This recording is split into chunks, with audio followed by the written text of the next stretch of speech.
What if Deku saw his own death? Izuku Midoriya has a power that lets him see his whole future, even the moment he dies. Usually, this is a big advantage, but this story shows that his power has blind spots. There are things he just can't see. When All Might saves him from the death he saw, a new timeline begins. This future is full of unexpected dangers and challenges Deku can't prepare for. Now, he has to face a path where even knowing the future doesn't mean he can control it. Welcome to Part 1 of Premonition. Chapter 1, The New Future. Izuku knew that Kacchan would burn one of his hero journals that day.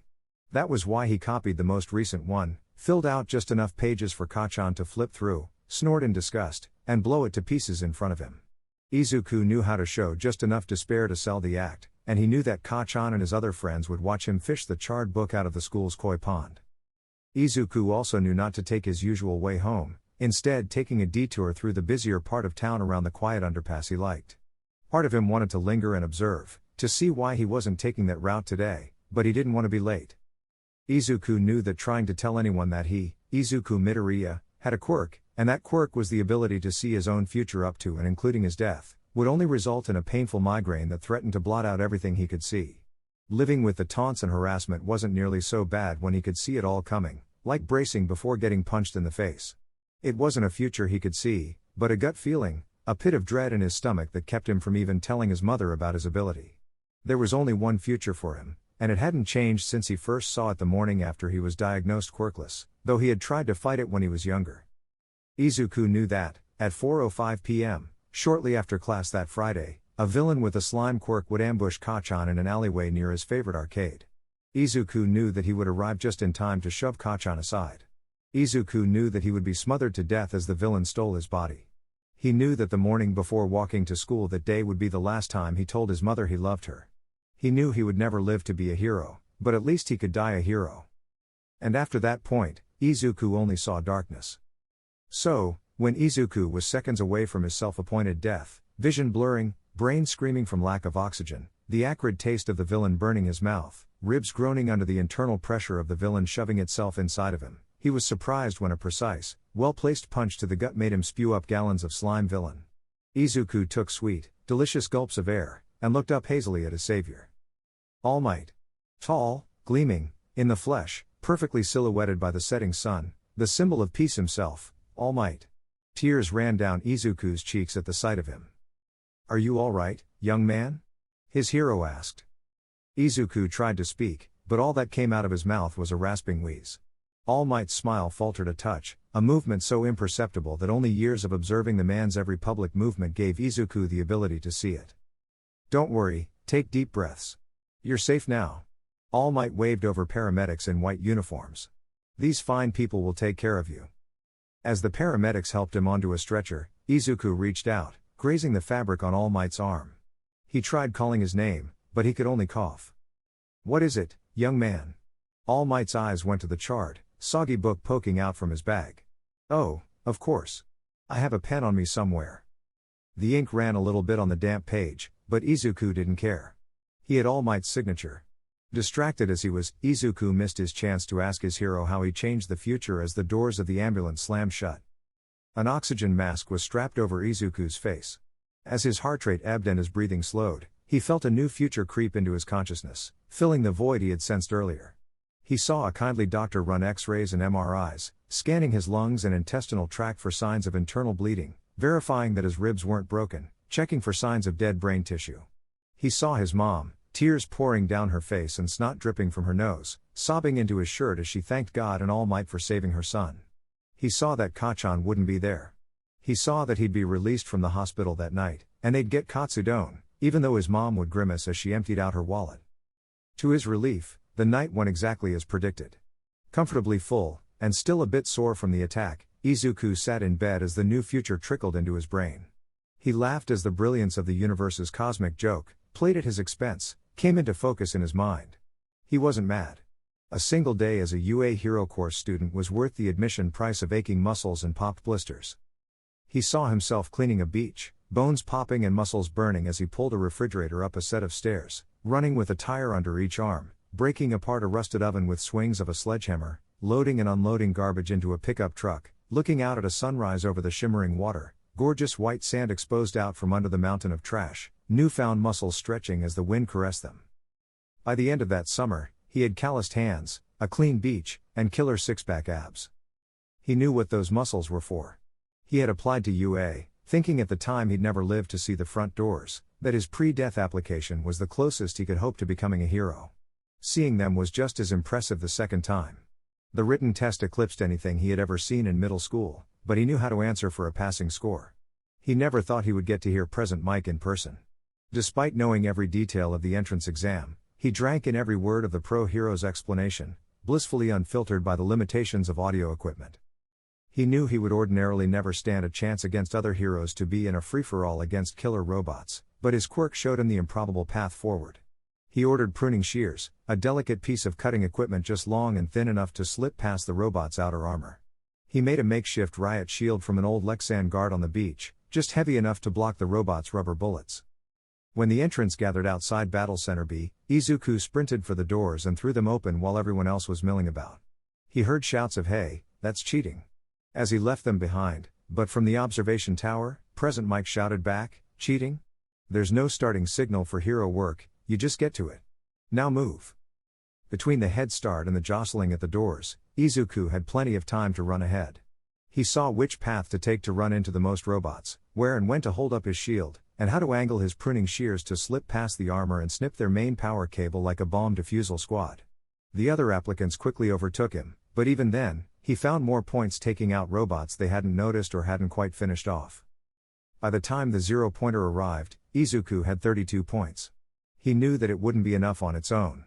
With a girl trapped under rubble within 20 feet of him, Izuku knew that all he had to do was dig her out and drag her to safety to get another 56 rescue points. He knew that his mother would grasp him with shaking arms and cry tears of joy into his shoulder when he told her he had made it. He knew Kachan would be livid to the point of exploding like a foul-mouthed firecracker that quirkless, pathetic Deku dared to score higher than him. He knew the other students, hero course and general studies alike, would give him disapproving looks, whisper about how he cheated, and even continue the same harassment he had endured in middle school, albeit constrained by the teacher's vigilance and low tolerance for bullying. They would gloat about how quickly he had fallen. What Izuku didn't know was the faculty's reactions as they watched his progress through the battle center. Settled into theater seating, with a couple dozen screens arranged in front of them, the principal and 6 members of the faculty watched the entrance exam unfold from every possible perspective. Each teacher had a remote and their own screen, allowing them to rewind and rewatch video feed from different cameras. Battle Arena B drew the attention of many teachers, in no small part because Nezu had spread word that the one quirkless applicant would be competing there. "Why did you allow his requests?" Shota asked as he watched Izuku pull the pruning shears out of his pants. Semamta squinted at the screen and asked, "Is that a piece of plastic he's holding?" Nezu smiled and brought out Izuku's requisition forms. Izuku requested that he be allowed to bring a pair of pruning shears and a homemade riot shield. His request was approved, since he claimed his quirk required them to properly fight. "But he doesn't have a quirk," Ectoplasm pointed out. "Which is what makes it so clever. I can't prove his quirk doesn't require those items to begin with if I can't prove what his quirk does." Shota scowled. "That's just a loophole and you know it." Nezu gave the teacher a shit-eating hamster dog bear grin. "I suppose it is. Then why?" "I was curious." Shota waited, but Nezu said nothing else. "That's it?" He asked for the exact 2 items I would have asked for, being in his shoes and knowing exactly what the test would be. "Of course I'm curious." "What does that mean?" "I have a feeling we're about to find out." They watched as Izuku bolted for the doors and raced towards the nearest robot. Izuku held the plastic guard in front of him, deflecting the rubber bullets upward. The pruning shears darted forward, sliding through a chink in the 2-pointer's armor and snipping a single wire. As Izuku's point tally hit the double digits, Shota leaned forward, entranced by the skill, or lack thereof, on display. The boy's toned body suggested arduous exercise, and his movements allowed him to dodge every attack, but there was a lack of grace to his steps, an imbalance, struggling to keep his footing during one lunge, nearly falling over when he made a sharp turn, that screamed of inexperience. Shota wasn't the only hero glued to Izuku's screen. The other pro heroes let out startled comments as the quirkless nobody passed most of his peers with a gardening tool and a miniature plastic door. "I wonder who trained him," Midnight muttered. "He's good." "I don't know," Vlad King said, "there's something weird about how he's fighting. I can't put my finger on it." All Might leaned closer and said, I feel like I've seen him somewhere. Well Nezu, Shota asked, what do you think? The principal hummed tunelessly and took a sip of tea. I'm stumped. The other teachers turned towards him in surprise. You? Stumped? Shota asked. He isn't taking the optimal path. Theoretically, had he gone east instead of west, he could have had 45 points by now. Then again, the 0-pointer's west as well. Nezu chuckled and pressed the red button. I wonder if he knows about the rescue points. Shota watched Izuku carefully. There was no surprise in the kid's face, no startled jump, not even a reflexive flinch as the 0-pointer demolished a 4-story building with its fist. A girl, Ochako, if he remembered right, was trapped under falling rubble. Izuku had been running towards her before the first brick even hit the ground, and he didn't even change course as he ran up to her and dug her out. Wow, he didn't even hesitate, Cementos whispered. That kid's got my 10, Vlad King said as he raised his point card. Midnight, Ectoplasm, and Cementos followed suit. Shota hesitated, his hand on one of the lower numbers, looking between his co-workers and the boy on screen. Something the matter? Nezu asked. Before Shota could answer, All Might said, I don't know. My gut's telling me there's something not quite right about Izuku, like there's something missing. Really? Blood King asked. He stopped hunting robots to help her out. I think that's exactly what we're looking for. I think it's his expression. I don't know, I guess it's just a feeling. All Might sighed and put a 10 in the air. Shota looked down at his selection of numbers.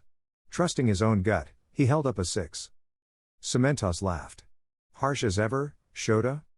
I have a gut feeling as well, and unlike All Might, I trust it over the opinions of others. All Might looked abashed, but he didn't lower his number. Well, that still leaves him with 56 rescue points, Nezu said. With that alone, he'd pass with flying colors, but combined with the villain points, well, looks like he's at the top of the class. Ironic, don't you think? Midnight shook her head. That kid's something else. Quirkless, unremarkable school record, and he beat everyone else by a mile? Seems like he was too prepared. Even if he knew what would be on the test, Ectoplasm pointed out, the fact remains that he was still able to defeat the villains without taking a scratch, and he went out of his way to save another student. He earned his spot. Mutters of agreement went across the room.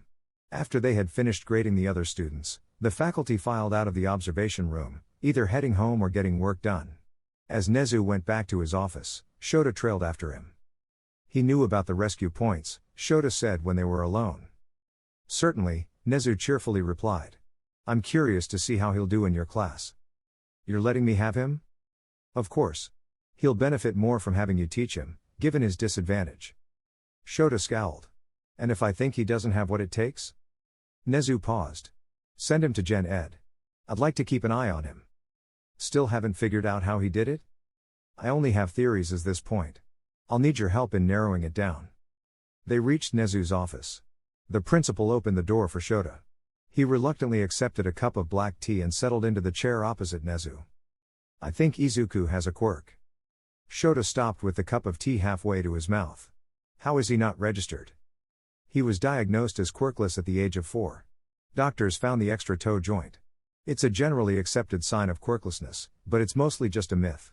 Nezu had a mischievous twinkle in his eye as he said, the real question is why he hasn't told anyone about it. It's an advantage. Nobody can counter a quirk if they don't know what it is. Nezu shook his head. Quirkless kids in his age group stick out. Sad as it is, they're common targets for bullying and harassment, and depending on the school system, the teachers may overlook or even encourage that behavior. Shota's grip tightened on his cup. The mere mention of bullying made his blood boil, even years after his own troubled school life. Did Izuku go to such a school? Unfortunately, which brings me to my point. Exactly how much did Izuku value the secrecy of his quirk that he was willing to endure years of harassment, to the point of physical violence, death threats, vandalism, verbal harassment, and whatever else the minds of children can conceive? Either someone, or something, told him to keep his quirk a secret, or he thought no one would believe him even if he said anything, which I'm afraid is all too likely given the doctor's diagnosis. Shota let out a deep breath. So, what do you think Izuku's quirk is? Some form of precognition, like Nightai. Shota felt the realization settle into place, like finding a corner piece of a jigsaw puzzle and seeing how everything else fit together. That's how he was able to dodge and block everything. Nezu smiled at him from behind his cup of tea. Fits nicely, doesn't it? When should we confront him about it? That's the problem. Nezu finished his cup and stared mournfully at the dregs. If we do decide to confront him about it, he will know well in advance, and he will either come up with a defense to prevent us from learning anything, or avoid the confrontation entirely, much like how he could avoid and disarm every robot the test threw at him. Then we can't give him time to dodge. I'm afraid he has all the time he needs. Nezu took a stack of papers out from his desk drawer. He sent in the request for the pruning shears and riot shield 3 weeks ago. If he knew he'd need them so far in advance, he likely knows and is already prepared for whatever we would do. Going off when he bought the shears, we can extend his range of precognition to 5 weeks. I have a feeling it may be even longer than that. Shota felt his hackles rise. 5 weeks? Nightai doesn't go farther than a couple days. He can, but the visions lose clarity. Whether or not Izuku's purely hypothetical quirk has the same limitation remains to be seen. The emphasis on the hypothetical nature of Izuku's quirk reigned in Shota's excitement. We still need to prove he has the quirk. Correct. All we have is guesswork. I've thought of several other explanations for how Izuku could have performed so well. The precognitive quirk is just the simplest. Then what should we do? Erase his quirk and see what happens. Shota considered the plan as he drank some tea. It had bite to it, but compared to his favored quadruple espresso, it may as well be warm milk. Won't he see that coming as well? Probably, but it's as good a first step as any. As long as we don't directly confront him, I don't think he'll slip away. Shota raised an eyebrow. You think he could escape your surveillance system? If his precognition is as powerful as I think it might be, probably. He threaded the needle perfectly on the entrance exam and achieved the highest possible score. In all probability, with his quirk, he could predict his way out of any net I could weave. You think he's dangerous? Nezu beamed at him. All our students are dangerous, Mr. Aizawa. It's our job to make sure they don't endanger innocent lives. He glanced at his watch and said, I have some reports to send out. Have a good night. Shota set his empty cup on the table and drew his capture scarf around his face. Keep a spot in Gen Ed open. I'm expelling one during orientation. Once the door was shut, Nezu brought out more files on Izuku, medical records since his birth, report cards and teacher's notes, the Midoriya family's tax forms and spending history, everything that could feed into his high spec. As each fact fit into the predictive model he had constructed in his mind, he felt Izuku's quirk take shape in the logical void the model diverted around, like an object hidden just below the river's surface that split the current.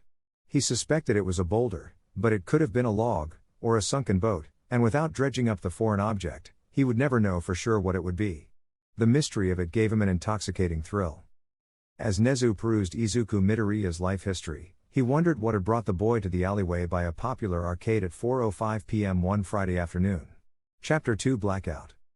The morning Izuku packed his bags for his first day at UA felt surreal. His mother wept tears of joy as she rounded up his textbooks and school supplies, and as if the tears were contagious, he started crying with her. He felt guilty, knowing he would disappoint her on the first day, after they had splurged on katsudon to celebrate. Worse still was the feeling of dread that had been building up in him since he had woken up that morning. His new future was murky beyond his imminent expulsion from the hero course, possibly a side effect from having the future reset on him, but he knew that UA would get attacked by villains at some point, and further beyond that, villainy would rise in the background of his new life. The news would cover villainy attacks on a daily basis, people would shun the streets out of fear of being the next victim, and the heroes would stretch themselves thin, fighting a losing battle to save a society tearing itself inside out. Izuku hoped it wouldn't take long to get back to normal.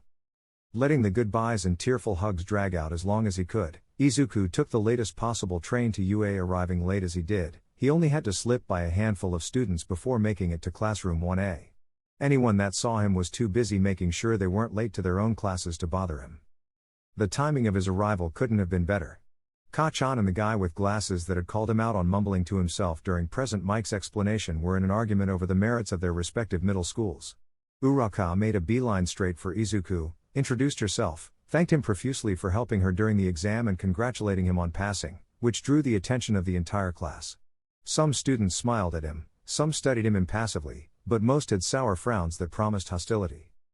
Ka-chan was halfway out of his seat when their homeroom teacher cleared his throat. Everyone stared in shock at the bedraggled man in the yellow sleeping bag as he scooted his way over to the teacher's podium, stood up, and unzipped the sleeping bag like a moth emerging from its chrysalis. Even having the benefit of knowing the teacher's face ahead of time, and knowing he had to be a pro-hero, Izuku searched through his hero journals and online forums had come up with nothing on him. That narrowed it down to the underground heroes, which had proven difficult to research given their tendency to avoid the spotlight. 8 seconds. That's how much time you wasted before being quiet.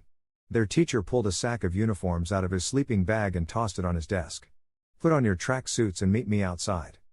The other students gawked as Izuku stripped out of his clothes right there in the classroom, threw on a track suit, and sprinted out to the training grounds. His quirk gave him the benefit of knowing exactly where he would find his teacher. The teacher glanced at his watch as Izuku ran up to him. That's a new record. Heroes need to respond quickly to emergencies. Izuku answered. He knew the answer would get a subtle smile from his teacher, though it wouldn't stop the inevitable outcome of the quirk assessment. Kachan had made it seconds after him, the shirt of his track suit on backwards, winded from trying to beat Izuku outside. Spiky red hair and guy with tail weren't far behind, followed by a large clump of guys, one of whom was carrying a short kid with bulbous hair under one muscled arm, holding him easily despite the smaller boy's furious attempts to head back inside the school. The girls made it outside 2 minutes later, most giving purple hair disapproving scowls. 1 minute and 36 seconds, their teacher said. That's the time of the first student to arrive. 5 minutes and 35 seconds. That's how long it took all of you to arrive. One of the girls stepped forward. You expect us to get changed in front of that creep? She asked, pointing at the shorter student. The teacher gave the offending kid a stern frown, but he said to the class, 48 seconds. That's the average time it takes for a mugger to assault their target and make their escape. Depending on their quirk and the surrounding environment, you might not even have half that time. A girl with jacks sticking out of her earlobe stepped forward. She couldn't quite meet the teacher's eyes. Still, asking us to change in front of the boys.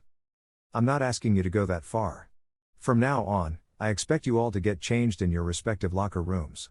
With another glare at the bulbous hair boy, he added, I will not tolerate any form of sexual harassment in my classroom, and should I receive complaints, I will expel you. Is that clear? His stern tone compelled nods out of the whole class. Glasses held a hand high in the air and asked, May I speak, sir? The teacher sighed and said, Go ahead. Aren't we supposed to be at orientation right now? That's what the syllabus says we're doing today. An illogical waste of time. I have 3 years to teach you how to be heroes, and I'm not going to waste a single second on something so frivolous as introductions. Do it on your own time. I see. Then what are we doing out here? I'm glad you asked, Ida. The teacher tossed Kachan a baseball. You had to do fitness tests in middle school, correct? This time, you'll be using your quirks. Once you know where you start, you know where you can improve. So, go ahead and give it a try. Kachan's explosion-powered throw went 750 meters, to the amazement of the crowd. The students grew excited. When the pink-skinned girl gushed about how fun it was going to be, the teacher frowned. Izuku braced for what was about to come. Looks fun, huh? You think this is just a game? The teacher's insidious grin chilled the whole class, Izuku included. How about this? Whoever comes in last place across all 8 tests will be expelled. At first, the class stared at their teacher in shock. Gradually, heads turned towards Izuku. A few people grinned to themselves, no doubt imagining the same result Izuku already knew was coming. Expelled on the first day? A kid with yellow hair asked. Isn't that a bit much? This is UA. The teachers here are given free rein to teach how they see fit. The way I see it, it's better to have you expelled than killed by some 2-bit villain. He gestured at the nearby track and said, We'll start with sprints. Get moving. Izuku's work over the summer had paid off, for in each event, he had set a new personal record. Despite the progress, months of pushing himself couldn't compete against the years of rigorous training the other students had. He came dead last on the sprints and hovered in the bottom 5 for everything else, while everyone had at least one test they excelled in, from using acid to slide across the 50 meters dash to asking a bird to carry the baseball. Even students without beneficial quirks, such as the invisible girl, outclassed Izuku with pure physical conditioning. By the last event, the ball toss, it became evident to the whole class that Izuku wouldn't make the cut. Ochako and the others with acid and hardening quirks cheered him on as he stepped into the circle, but the rest heaved sighs of relief. Meanwhile, the teacher watched him, impassive, no doubt having already decided to expel the quirkless failure. Izuku buried his rising anger and shame, resolving not to let himself cry. He knew he wouldn't, not when he had seen this coming before he had even started. As Izuku raised his arm, he realized that he couldn't see himself throwing the ball clearly. Everything up to that point had been crystal clear, everything after the toss hazy, Like a dream half remembered as he went for a glass of water. Gritting his teeth, Izuku wound back and threw the ball with everything he had. Black. The repository of future knowledge went dark, as if someone had yanked a television's cord out from the socket. Izuku froze mid-throw, the ball flying limply from his fingertips to land a measly 10 meters away. Deprived of the knowledge his quirk offered, he couldn't be sure, but he could have sworn it was supposed to be a 50-meter toss. For once in his life, he had no idea what to do. Terror set in. He felt the world spiraling out from under him. His breathing quickened. His heart thumped against his ribcage like a trapped animal. Sight and sound were muffled until the present moment threatened to slip away like his future. Izuku could feel the eyes on him. Judging, questioning, mocking, pitying. He had to do something. Say something. He turned towards his teacher. His hair and scarf hovered around him, revealing glowing red eyes and a pair of yellow goggles. The hours spent on internet forums came back to him, and in a moment of clarity, he had figured out what had happened to him. Izuku stammered wildly as he said, "You're Eraserhead." Mr. Aizawa's eyes widened with surprise, but he didn't blink. "How do you know that name?" As the teacher grew suspicious, Izuku felt his brain melting. Izuku cursed the fact that, out of anything that could have possibly come out of his mouth that moment, he had to have picked the worst possible thing to say. Now Eraserhead had to know he had a quirk. A quirk he had hidden from the quirk registry. An illegally unregistered quirk that he had used to cheat his way into UA. Izuku took a deep breath and clenched his hands. Eraserhead couldn't keep his eyes open forever, but until he blinked, Izuku had to salvage the situation. Somehow. He made himself make eye contact with the teacher, though the stammer stayed in his voice and his thoughts remained in disarray. "Sorry sir, I was trying to figure it out throughout class today. I knew you had to be a pro-hero of some kind, but I didn't have any idea who you were. I figured you were an underground hero, though I didn't know for sure which one, because there's not a lot of info out there on underground heroes, that's kind of the point, and..." "You're rambling," the teacher cut in. "Don't waste time." Izuku felt himself blush. "Sorry. Bad habit. Anyways, I figured it out mid-throw, and I, kinda got surprised." He could feel the raw skepticism in his teacher's expression as he raised a single eyebrow. "You just figured it out? Right now?" "It's the goggles," Izuku said, pointing to the eyewear hanging around Eraserhead's neck. "They're to keep villains from knowing where you're looking at any given moment, so they don't know whose quirk you are erasing." Izuku wondered if it was wise to mention Mr. Aizawa's quirk, whether or not it would make him look more suspicious if he mentioned what that quirk is, or hope that his teacher will think he didn't realize Eraserhead has a quirk erasing gaze. Since it's what the hero's most well known for, Izuku decided to include it. The teacher held his gaze for what felt like an eternity. Izuku felt himself wavering before the teacher's cold, calculating expression. "I see," Mr. Aizawa said. He closed his eyes. Izuku felt the future come rushing back in, like a river that broke its dam, and nearly wept with relief. Mr. Aizawa tossed him another baseball. Startled, Izuku fumbled the catch. "Since I would like an accurate baseline of your physical capabilities," Eraserhead said, "and I would like to think you can throw a ball more than 10 meters, you may try again. Don't waste any more time." There were a few snickers from the crowd as Izuku wound up another pitch. This time, Izuku got the 50 meters he had previously predicted, a personal best, but still at the bottom of the class. As the class gathered around Mr. Aizawa, expectantly waiting for the test results, Izuku braced himself for his impending expulsion. His vision of the future rushed forward, giving him vertigo as he tried to make sense of the information overload. Eraserhead displayed the results, showing Izuku in dead last, as expected. "All right, let's head back to class." Those weren't the words Izuku remembered. Raising a shaky hand, Izuku asked, "Excuse me, Mr. Aizawa, what about me? Didn't you hear what I just said? Head back to class." Kachan's hands popped with miniature explosions as he glared at the teacher.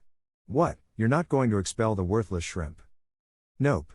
I was lying about the expulsion." The class erupted in an uproar. Izuku, for his part, was too stunned to say a word. What had happened to the outcome he had seen before his quirk was erased? Now that he felt calmer, he could see the future take shape, a future where he stayed in the hero course, despite his failure. What had changed? How? Why? "Silence, all of you." Eraserhead's words cut the chatter like a knife. It was a logical ruse to draw out your full potential. Anyone who can't operate under pressure doesn't have what it takes to be a hero. Now let's go. Izuku could feel himself breaking on the inside. As his future crept outward, he was 5 again, rolling on the floor as 10 years of bullying and a death by suffocation played out while the All Might video played on loop above him. 2 fingers on his left hand snapped, and he could feel shards of bone grinding against one another as he moved his hand. Izuku choked on his scream. Desperate to break away from the crowd before the pain got worse, he took the out his quirk showed him. I need to use the restroom. Is that okay? Eraserhead studied him carefully, with an emotion on his face that Izuku couldn't read. Make it quick. We have work to do. Yes, sir. Izuku sprinted to the nearest restroom, locked the stall, and collapsed onto the toilet seat. Sobs broke out of him, and tears ran down his face as the future spread outward. A dull echo of the pain from breaking fingers lingered in his left hand, and his right itched from a burn. As his future crept outward, exhaustion deadened his muscles, making him too weak to move. Each day of his new future weakened him, until he felt a bone-deep exhaustion that made him want to close his eyes. The panic he had held back with everything he had came rushing in full force, a feeling of helplessness and confusion from having his entire future ripped out from under him like a tablecloth. He couldn't imagine how people could live like that, not knowing what their every action would entail, how to speak, how to act, where to walk, every minute detail laid out for him in a picture-perfect script. The anger and fear of the present grappled with the exhaustion of the future, sending his heart into an arrhythmic patter. The future had changed. Again. He still wasn't sure what had happened the first time, but this time, his quirk had been erased. For just a moment, he couldn't see what he was supposed to do. He had messed up. He had given in to panic, and now, Eraserhead knew he had a quirk Izuku wasn't supposed to show him, and somehow, it had changed what was supposed to happen. Anger simmered inside Izuku. For the first time in his life, he felt that he could hate a hero. Even Endeavor, for all his sour attitude and rudeness, could be respected for his tireless efforts to apprehend villains, but his teacher changed his mind about how much Izuku was worth because he had a quirk. He was supposed to expel him, bottom of the class, quirkless, weak loser he was. The only thing that could have changed his mind was his quirk. It explained the sudden shift in his future perfectly. As he huddled into a ball on the toilet, chest bursting with anger and hysteria, his new death came to him. Swirling black void, villains on a ship, a nightmarish monster with unfocused eyes, a hand reaching for him from darkness, the classmates and heroes gathered at the center plaza, safe, the villains ready to retreat. Izuku felt his skull ripping itself apart. Each fleck of skin, flesh, and bone that turned to dust drove another lance of pain through his head. Izuku stuffed a hand in his mouth, stifling the scream that tore itself from his throat.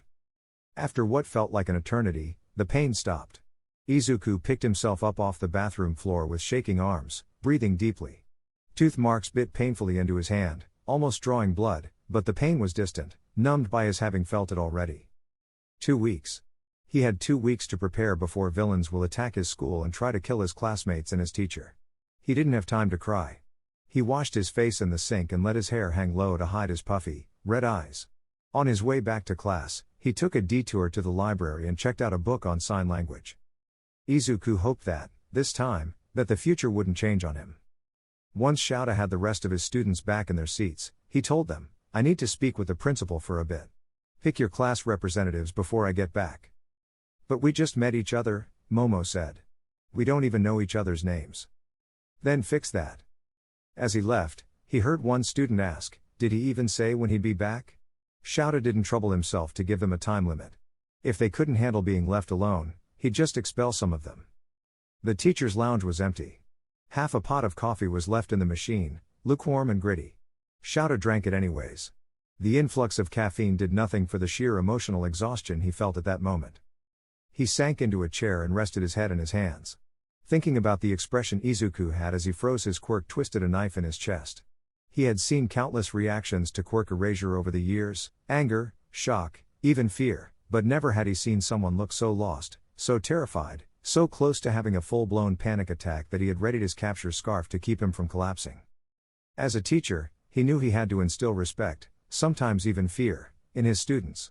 Despite what the media portrayed, the world was not a kind place to heroes, and any that weren't ready when they left his care would have their throats slit within a month, their deaths buried underneath the latest news report on All Might. The thought of seeing one of his former students left in some garbage bin in an alley kept him awake some nights. He had seen traumatized students, some even in his own class, shaken by a close encounter with a villain or a class exercise gone wrong, but never in all his years teaching at UA had he ever personally traumatized one of his students. It made him feel sick inside. Worse, was the visible, Herculean effort Izuku had shown forcing that terror back, mustering every scrap of courage he had to meet Eraserhead's quirk-erasing gaze head-on. Shouta had never been so simultaneously horrified and awestruck to see someone so young and so small stand tall in the face of debilitating fear. After seeing that kind of courage, how could he expel him? After forcing some drops into his eyes, Shouta went to Nezu's office. The principal already had a cup of tea waiting for him. "You just had to do it outside, didn't you?" Nezu asked. "Do you realize I don't have good camera angles out there?" "You were right. Midoriya has a quirk." "You're sure about that?" "Midoriya reacted the instant I erased his quirk," Shouta said. He tried not to think about the slow, dawning horror that twisted Izuku's features as the ball flopped to the ground. Nezu tisked. "Well, there goes my theory." "What do you mean?" "Think about it. If Midoriya could foresee the future, like Night Eye, wouldn't he have known that you would erase his quirk?" Shouta washed the coffee grit off his tongue with a mouthful of tea as he pondered Nezu's point. "So, if his quirk isn't foresight, what is it?" "Hard to say. Either it's a foresight quirk with mechanics not immediately obvious, or his quirk is something else entirely. Maybe an intelligence quirk. I really hope it's an intelligence quirk. I've been looking for someone to play Go with. Chess is too boring." Nezu sighed and sipped his tea. "Either way, we'll need to do more tests." "No." Nezu paused. "Is something the matter?" Whatever I did terrified Izuku so badly he looked ready to pass out. Shouta closed his eyes and took a deep breath, calming himself so he wouldn't start shouting. "I don't think I can do that again." "Unfortunate, but I trust your judgment." Nezu tapped the edge of his teacup. "Terrified? Is his quirk always active, or was he using it at that precise moment for some reason?" "What was he doing?" "Throwing a baseball. He was winding up for the pitch when I used my quirk. Made him fumble the throw." "Smart." "Not sure yet, but probably the former. Hard to say given the lack of data." Shouta shifted in his seat and adjusted his scarf. "I think Midoriya needs counseling." "We can't. It would single him out, as there's nothing obviously wrong with him, not to mention we don't even know what his quirk is. We can't help him if we don't even know why he needs help. He was almost certainly bullied. Unless Midoriya comes forward with that information himself, we don't have proof. I can't just assign someone therapy because I suspect something's wrong, or I'd have half the school seeing Hound Dog on a weekly basis." Shouta gave the principal a skeptical look. "Half? Really?" Nezu sighed and sipped his tea. "Todoroki Shoto, domestic abuse; Bakugo Katsuki, dangerously egocentric; Tokoyami fears his own quirk; Yaoyorozu has low self-confidence; Koda has anxiety issues, and the less I say about Mineta, the better. And that's before we get into what hero training will put them through." Nezu set his cup down and stared thoughtfully at his tea. "If you're that worried about Midoriya, I'll arrange for counseling with the first compelling excuse I can find.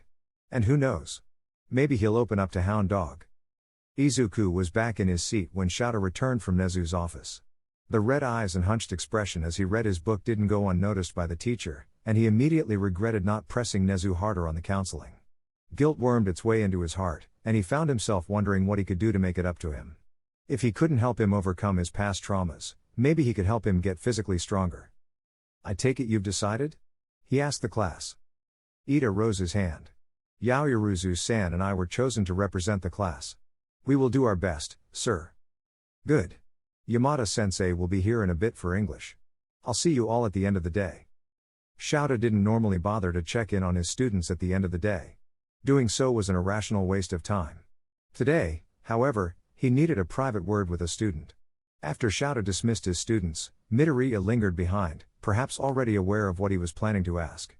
Bakugo lingered as well, glowering at Midoriya with an expression Shouta recognized all too well, but after a glance back at the teacher, Bakugo evidently decided to leave without making a scene. Once they were alone, Midoriya closed his book. Shouta caught the title before he shoved it in his bag and wondered how sign language had caught his interest. From the barcode on the cover, it was from UA's library. Shouta mentally shook himself, resolving to investigate it some other time, and tried to put on a friendly expression for Midoriya. Friendly expressions were not his forte. "A word, if you don't mind." Midoriya glanced at him with smoldering eyes and a clenched jaw. Aizawa felt his heart twist at the sudden anger, but it was only logical that the boy hated him after what he had put him through.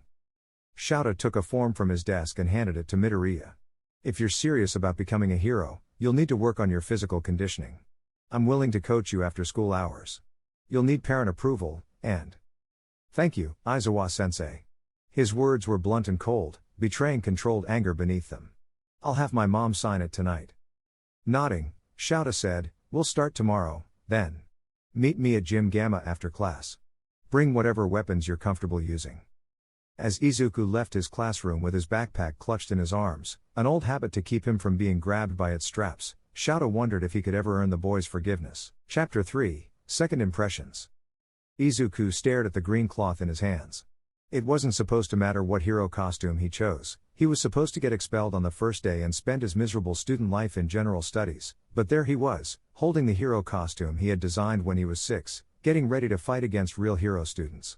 It looked and felt like the childish fantasy it was, impractical and gaudy, arrogant, even, given how much inspiration it drew from All Might's aesthetic. Just thinking about wearing it, the goofy plastic grin on the face mask, the oversized gloves, and worst of all, those green flaps of plastic sticking up like All Might's hair, made him want to rip it to pieces. Despite all that, even though he already knew what would replace that outfit, it felt right to indulge in his childhood fantasy for the upcoming fight. Once everyone had their costumes on, they went to ground beta.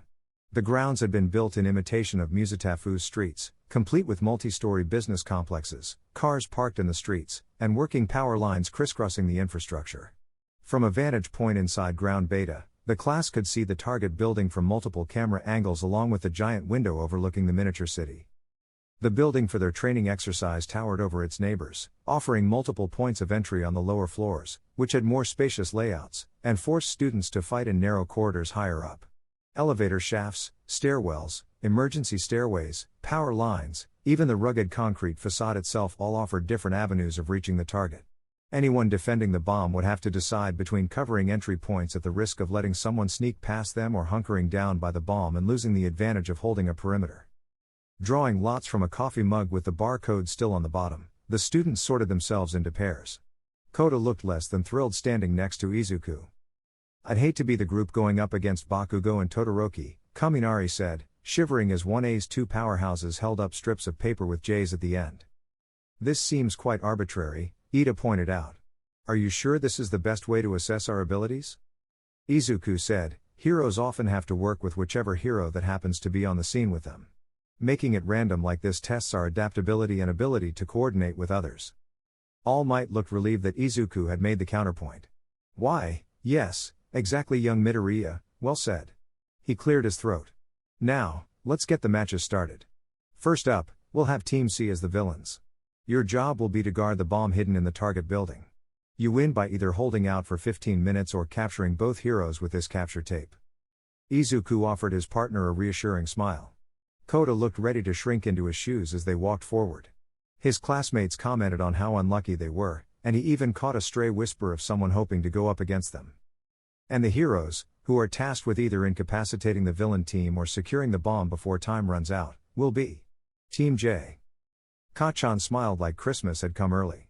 Todoroki was staring at them as though they were a pile of laundry. Kota quivered and hid behind Izuku's back. Hushed whispers made a tumultuous background noise as All Might struggled to calm them down. Come on, that's hardly fair, Uraka said.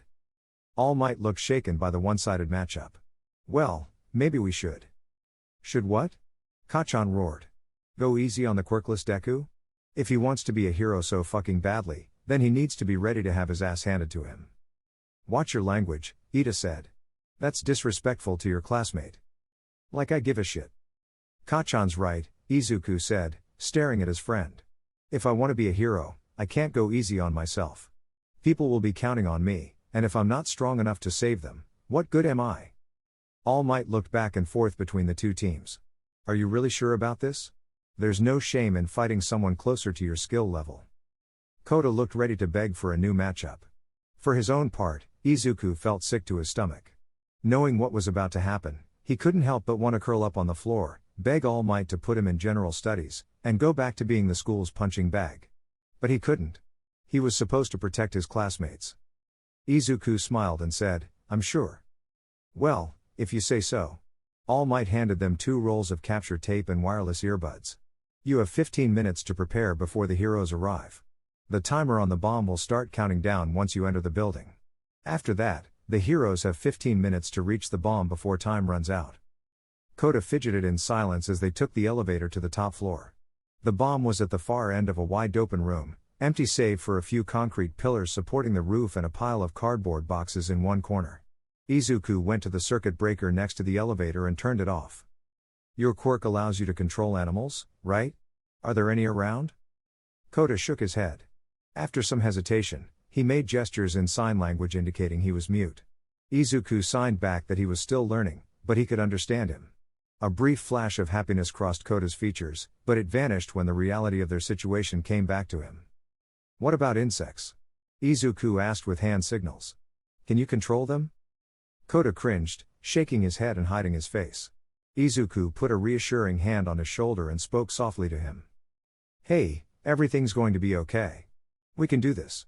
We can win, but I'm going to need your help. Kota stared at him in disbelief, tears welling in the corners of his eyes. With shaking hands, he signed, "Are you sure?" "Absolutely. I know Bakugo. He's going to run ahead and come straight for me. I can take him out, but I need to know which way he'll take. Can you find that out through some insects? There's bound to be a few around here." After some hesitation, Kota signed that he was too terrified of bugs to talk to them. Izuku knelt next to him and signed back that it was okay to be afraid, that he would be right there and make sure everything was all right. Looking into Izuku's calm, smiling face, Kota swallowed and went whispering for flies. Within minutes, he had a small swarm gathered in one corner of the room. Izuku helped him relay instructions, scattering flies across the floors and sending some outside to watch the perimeter. A few others served as runners, relaying messages back to Kota. The few mosquitoes he had found were on standby, hovering a safe distance away from them. All the while, Izuku kept a hand on his shoulder, telling him that they weren't going to hurt them, everything was okay, he was doing a great job. Kota trembled throughout the process, but he didn't stop controlling the insects. All Might warned them over the intercom that their 15 minutes were up. As they went downstairs, Kota got updates from his network of flies and signed Kachan's location to Izuku. Without having to consult their map, Izuku led them to the hallway where he knew he'd fight Kachan. The whole structure, walls and floor alike, were lined with metal to keep the whole building from falling apart. The hallway was too narrow for Kachan to maneuver easily with his explosions. While they waited, Izuku signed his plan to Kota. His partner looked ready to faint from panic, but after another reassuring smile, Kota hid himself behind a doorway. "Deku, where are you?" Kachan called, his voice echoing through the narrow hallway. Kota squeaked and shrank behind the doorway, but Izuku didn't twitch. He heard the footsteps coming closer, step by step, growing louder and louder as Kachan strolled through the building. Izuku kept his back to the entrance Kachan would take, knowing that his friend wouldn't resist the temptation to pounce when he wasn't looking. Izuku waited, hands limp at his sides, envisioning the moment Kachan will attack him. Die! Explosions from both palms boomed through the hallway, and the shockwave of them slapped against Izuku's back. As Kachan rocketed towards him, right arm cocked back for a punch, a manic grin on his face, Izuku waited, counting his heartbeats. 1, 2, 3. Izuku pivoted his right foot back and turned. Entrenched in his vision of the future as Izuku was, it felt as though his limbs moved of their own accord. He swung his left fist in a massive roundhouse, meeting Kachan's eyes for the brief instant before it connected. It felt like he was punching a truck. The shock from the impact numbed his whole arm as it was thrown back. Blood gushed out, spattering the floor and walls with red flecks and drenching Izuku's hand. Izuku felt spikes of pain from two of his fingers as Kachan's nose crumpled under the impact. Kachan's own fist, sparking with nitroglycerin explosions, clipped Izuku's ear, singing the fabric around his head. While Kachan's head flew back, the rest of his body flew forward, flipping him over as he fell. The back of his head hit the ground with a gut-wrenching thunk. Groaning, Kachan tried to stand. Izuku sat Kachan up against a wall, took the radio out of his ear, and pried the gauntlets off his hands. "Deku," Kachan said between gritted teeth. "What the hell?" "Sorry Kachan. I'm going to need these."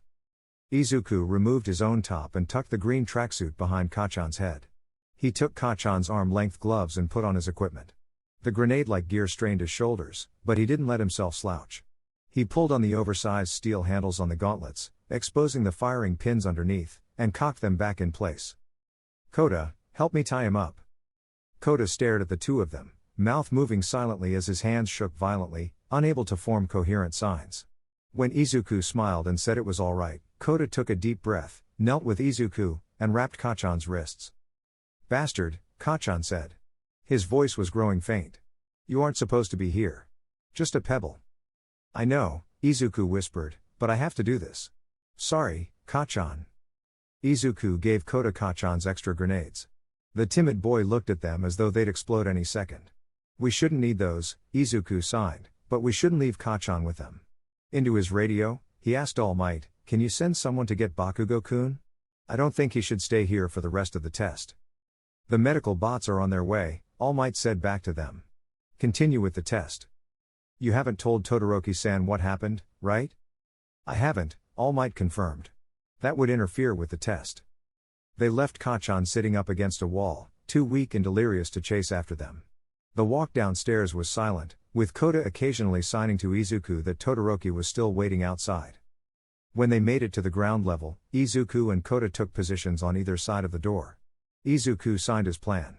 Though Kota initially looked frightened, he looked at the gauntlets Izuku wore and nodded resolutely.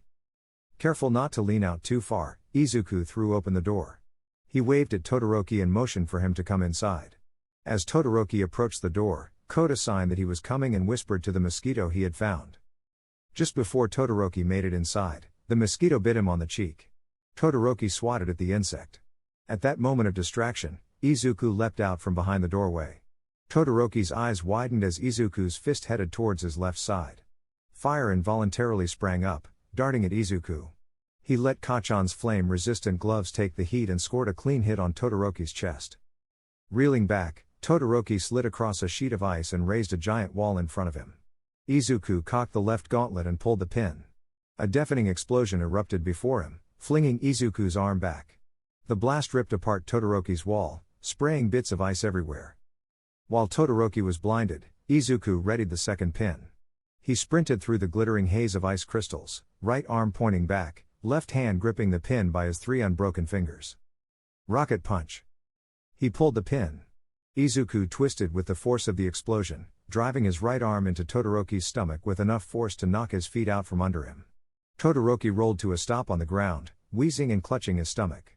While he was still down, Izuku pulled out his capture tape, and, ignoring the pain from his broken fingers, tied a knot around Todoroki's arms.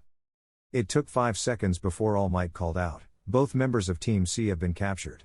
The villains win." 2 more medical robots came for Todoroki, but he waved them away. Rolling to his knees, Todoroki tried to stand. Before he could fall, Izuku wrapped an arm under his right shoulder. "Let me help you up," Izuku said. "Are you feeling okay?" "I'll be fine," Todoroki said with a rasping voice. "Just winded." Izuku made some clumsy signs with his right hand. Kota ran out from his hiding place inside the building and took Todoroki's other shoulder. The robots followed along as they walked back to the observation deck. "So, you can use fire too?" Izuku asked. Todoroki's face hardened. "That was an accident. It won't happen again." "Is that why you have that scar?" Izuku winced. "Sorry, forget I asked." Izuku knew it wasn't the moment to have the conversation Todoroki needed, not with Kota on the other shoulder and the other students watching them from the observation deck. Gritting his teeth against the throbbing pain from his broken fingers and the burns on both hands, Izuku prepared himself to greet his classmates with a smile. Ojiro Mashirao didn't like the look in Midoriya's eyes as the green-haired youth calmly stared down Bakugo, who had the feral grin of a maniacal serial killer, and agreed to fight him. On paper, the quirkless student that had placed at bottom of their class in yesterday's assessment paired with Kota, whose quirk needed animals that were absent from the training ground, was a guaranteed loss against the 2 most powerful quirks in the class. But thinking back to the fact that Midoriya had nearly set a record on the entrance exam and watching how he stared down his opponents without so much as a nervous twitch made Mashirao wonder if the quirkless kid had a plan to turn the tables on them. "Dude, this is going to be brutal," Kaminari whispered. "Do you think they'll be okay?" "All Might Sensei won't let it go too far," Shoji pointed out. "But it still doesn't feel right." "Well, he asked for it," Jiro said. "He'll only have himself to blame when he gets blown to pieces." "Or turned into a popsicle," Sato added. "Well, I think he can do it." Their pink-skinned classmate waved her arms at the camera. "You can do it, Midoriya-kun. Show them what you got." Uraka's face reddened as she added her own cheer. "Yeah. Go Midoriya-san." Mineta glowered at the girls from his seat. "No fair," he grumbled. He has his own cheerleading squad. Once the villains made it to the top floor, Midoriya started talking to Kota. The cameras caught their conversation, for all the good it did when they started speaking in sign language. Wait, are they using hand signals? Kirishima asked. That's so cool. Looks like sign language, actually, Yaoyorozu chimed in. It's actually a really smart idea. By using sign language, they can communicate without letting the enemy know or giving away their position. I wish I knew what they were talking about, Karo. I too, wish I had learned sign language. I admire their diligence. Learning such a useful skill before coming to school shows excellent foresight. I don't think it'll work for me, Hagakure said, waving her hands. No one will be able to see my hands. You're wearing gloves, Kaminari said. We can see just fine. Oh, right. When All Might announced that the heroes could enter, Bakugo sprinted through the doors, leaving Todoroki behind, shouting for Todoroki not to get in his way. After watching his partner leave, Todoroki made himself a chair of ice and sat in front of the doors. Doesn't seem like they're working together. Do they really have to? Either one could take both of them. Wait, they're leaving the bomb? Yaoyorozu asked. What if Bakugo goes around them? Seems like a reckless plan on their part. Masher Owl looked at the villain's camera feed. Both Midoriya and Kota were heading downstairs. On the digital layout of the building, with each student marked with a colored dot, he saw that they were both heading straight for Bakugo. I'm not sure I want to watch. I hope he doesn't get hurt too badly. It was over almost too quickly for Masher Owl to process. Bakugo blasted himself across the hallway, pouncing like a panther towards Midoriya's back. In a fluid turn, Midoriya moved aside at the last possible second and raised his own fist directly in Bakugo's path. The sharp, meaty smack that came over the speakers, followed by the metallic thud of Bakugo's head hitting the floor, silenced the whole crowd. Masher Owl felt his stomach heave, watching blood gush from Bakugo's broken nose. An unspoken question hung in the air, a collective wondering if the rest of the combat training will entail blood and broken bones, conveyed in slackened jaws, nervous sideways glances, and apprehensive stares at All Might. Once Midoriya helped Bakugo into a sitting position, the silence broke like a dam. Midoriya, that was so manly. I think I'm going to be sick. Dude, was that Bakugo's nose we heard? So flashy. I'm a bit jealous. How did he punch so hard? What a mad banquet of darkness. I'm actually kind of scared of Midoriya now, Sero said. Wait, Kaminari said, Bakugo's the one that blasted himself across a hallway shouting die, and you're scared of the quirkless kid? Well, yeah. He wasn't the one that had his nose broken with one punch. Okay, that's fair. Midoriya's punch bothered Ojiro. If Izuku's crooked fingers were any indication, he hadn't balled up his fingers correctly, a sure sign he had no idea how to throw a punch, yet his reaction was perfectly timed, whirling when it was too late for Bakugo to change course, his fist aimed correctly without even looking, and his footing set wide enough to keep Bakugo's sheer momentum from knocking him over. Ojiro watched All Might, wondering what their teacher's reaction would be. For a fraction of a second, his ever-present smile faltered. Staring at one of his students bleeding out on the floor, he looked out of his depth. He flipped through his Teaching for Dummies book, fingers shaking as he turned each page. Looking back at the screens, Ojiro saw Midoriya take off his shirt. Cold horror gripped his chest as he saw the burn marks that covered Izuku's arms and back, but judging by the class's reactions, they had missed that detail. He's making sure Bakugo is comfortable, Ida said. Very commendable. And he's doing exactly what you're supposed to do for someone with a broken nose, Yaoyorozu said. Disarming him is also smart. Wait, he's putting on Bakugo's costume? Sato asked. Is that allowed? I don't see why not, Asui said. But does he even know how to use them? Midoriya, checking the pins on Bakugo's gauntlets, quickly answered that question. Ojiro could tell that Midoriya and Bakugo spoke to each other, but they were both speaking too quietly for the cameras to pick up. Midoriya's voice over the radio snapped All Might out of his shock. Galvanized to action, All Might had the medical robots take a hidden service elevator to get Bakugo while Midoriya and Kota headed downstairs. Do you think he's going to beat Todoroki too? Shoji asked. No way, Mineta said. He just got lucky with Bakugo. It doesn't look like Todoroki realizes what happened to Bakugo, Yaoyorozu said. Maybe they could ambush him, but it'll be nearly impossible to beat his quirk. Ambush was exactly what Midoriya had in mind, judging from how he and Kota set themselves up around the front doors. Todoroki was still sitting on his throne of ice, watching the building with an impassive expression and checking the time, while the villains exchanged a last set of hand signals. With a gauntleted hand, Midoriya opened the front doors and waved at Todoroki, motioning him to come inside. A collection of gasps rose from the students as Todoroki watched the waving hand. No way. He's not going to fall for that, is he? Todoroki stood, melting the chair with a wave of his hand, and went towards the door. Oh my god, he is. That has to be the stupidest, yet most incredible plan ever. Doesn't seem very manly though. What darkness lies beyond that door? Todoroki paused just before entering. At first, Ojiro thought he had noticed the trap, but it turned out a mosquito had bitten him. Midoriya chose that exact moment of distraction to spring the ambush. As Midoriya threw his punch, fire leapt up from Todoroki's left side, scorching the stolen gauntlets. Wait, he can do fire too? Jiro asked. How op is his quirk? A wall of ice rose impossibly fast between Todoroki and Midoriya, but a single explosion turned it to dust. As Midoriya shouted the name of his improvised attack, a second explosion threw his fist into Todoroki's stomach. The whole fight was over so quickly it took 5 seconds for All Might to call Midoriya's win. Midoriya already has a super move? But that wasn't even his own gear. His brightness is almost as dazzling as mine. I call dibs. Ashido's shout brought the excited conversations to a screeching halt. Dibs? Kirishima asked. Dibs on what? Midoriya. Dibs. I'm calling it.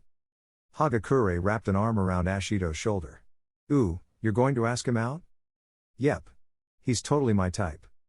Kirishima gave her an uneasy smile and a rock-hard thumbs up. Well, go get him, Mina-chan. Thanks, Eiji-kun. Masharao felt his heart go out to Kirishima. Judging by Ashido's easy smile and casual attitude, she had no idea he had a crush on her. Meanwhile, Mineta was sobbing into his shirt and shaking with rage, muttering to himself about how unfair it was that the quirkless kid had better luck than he did. For him, Masharao felt no sympathy. Midoriya and Kota each held one of Todoroki's shoulders as they entered the observation deck. After gently setting him in a chair, they stood next to All Might at the front of the class.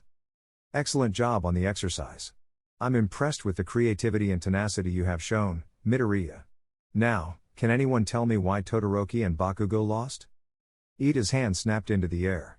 They were completely lacking in teamwork. Bakugo charged into the building without a plan, while Todoroki waited outside, providing no support to his teammate. Had they stayed together, I don't believe Midoriya would have had a way to win against Todoroki's ice. Well said, Ida. It's important for heroes to work together and communicate in the field. People's lives depend on how well you can coordinate a rescue response and contain a villain. Now, does anyone have any suggestions on how Midoriya and Kota could improve? Silence greeted the question. Masharao was tempted to point out Midoriya's broken fingers, but Yaoyorozu raised her hand. Staring directly at Midoriya, she said, it was reckless to leave the bomb undefended. Had you failed to intercept Bakugo, or if Todoroki had decided to enter the building by a different route, they would have easily taken the objective. Very true, Midoriya said coolly, meeting Yaoyorozu's stare. It's a good thing we knew exactly what Bakugo and Todoroki were doing. Yaoyorozu was taken aback. How? Midoriya glanced at his partner, and he made hand signs in response. Kota asked some flies to watch them both. We knew which stairs Bakugo was taking, and we knew Todoroki was waiting outside. Midoriya smiled and added, we would have never won against them if it wasn't for Kota. Kota blushed and hid his face behind his hands. Midoriya turned back to Yaoyorozu and asked, do you have any other concerns? Yaoyorozu scowled for a fraction of a second before her face was back to its usual impassive, calm expression. Yes. You were excessively forceful against your classmates. One had to be carried off on a stretcher, and the other's lucky he doesn't have any broken ribs. That first explosion could have easily killed Todoroki. Furthermore, if this was a real combat scenario, Bakugo would not have been well enough to be left alone. To that last point, heroes can't always hover around an injured civilian. Sometimes, they have to leave someone for rescue later so they can apprehend a villain actively targeting other bystanders. I made sure Bakugo would be stable until backup arrived and left to deal with an uncontained threat. To the others, we're training to be heroes. Injuries happen. Villains aren't going to hold back. I don't want to hurt anyone, but if it's to protect others, I will. All Might hastily shoved his book in his back pocket and stepped between them. All right, we can discuss the specifics of this later. For now, we should send the next groups out there. Actually, can I go to the nurse's office? Midoriya asked, holding up his left hand. I broke 2 fingers. Ah, yes, of course. More surprised mutters and odd whispers came from the students as All Might's eyes darted across the room. Could you take Todoroki as well? We should have recovery girl check on him just in case. Sure. Todoroki-san, can you walk? Todoroki tried to stand, but he winced and fell back in the seat. Still hurts, he said in a rasping voice.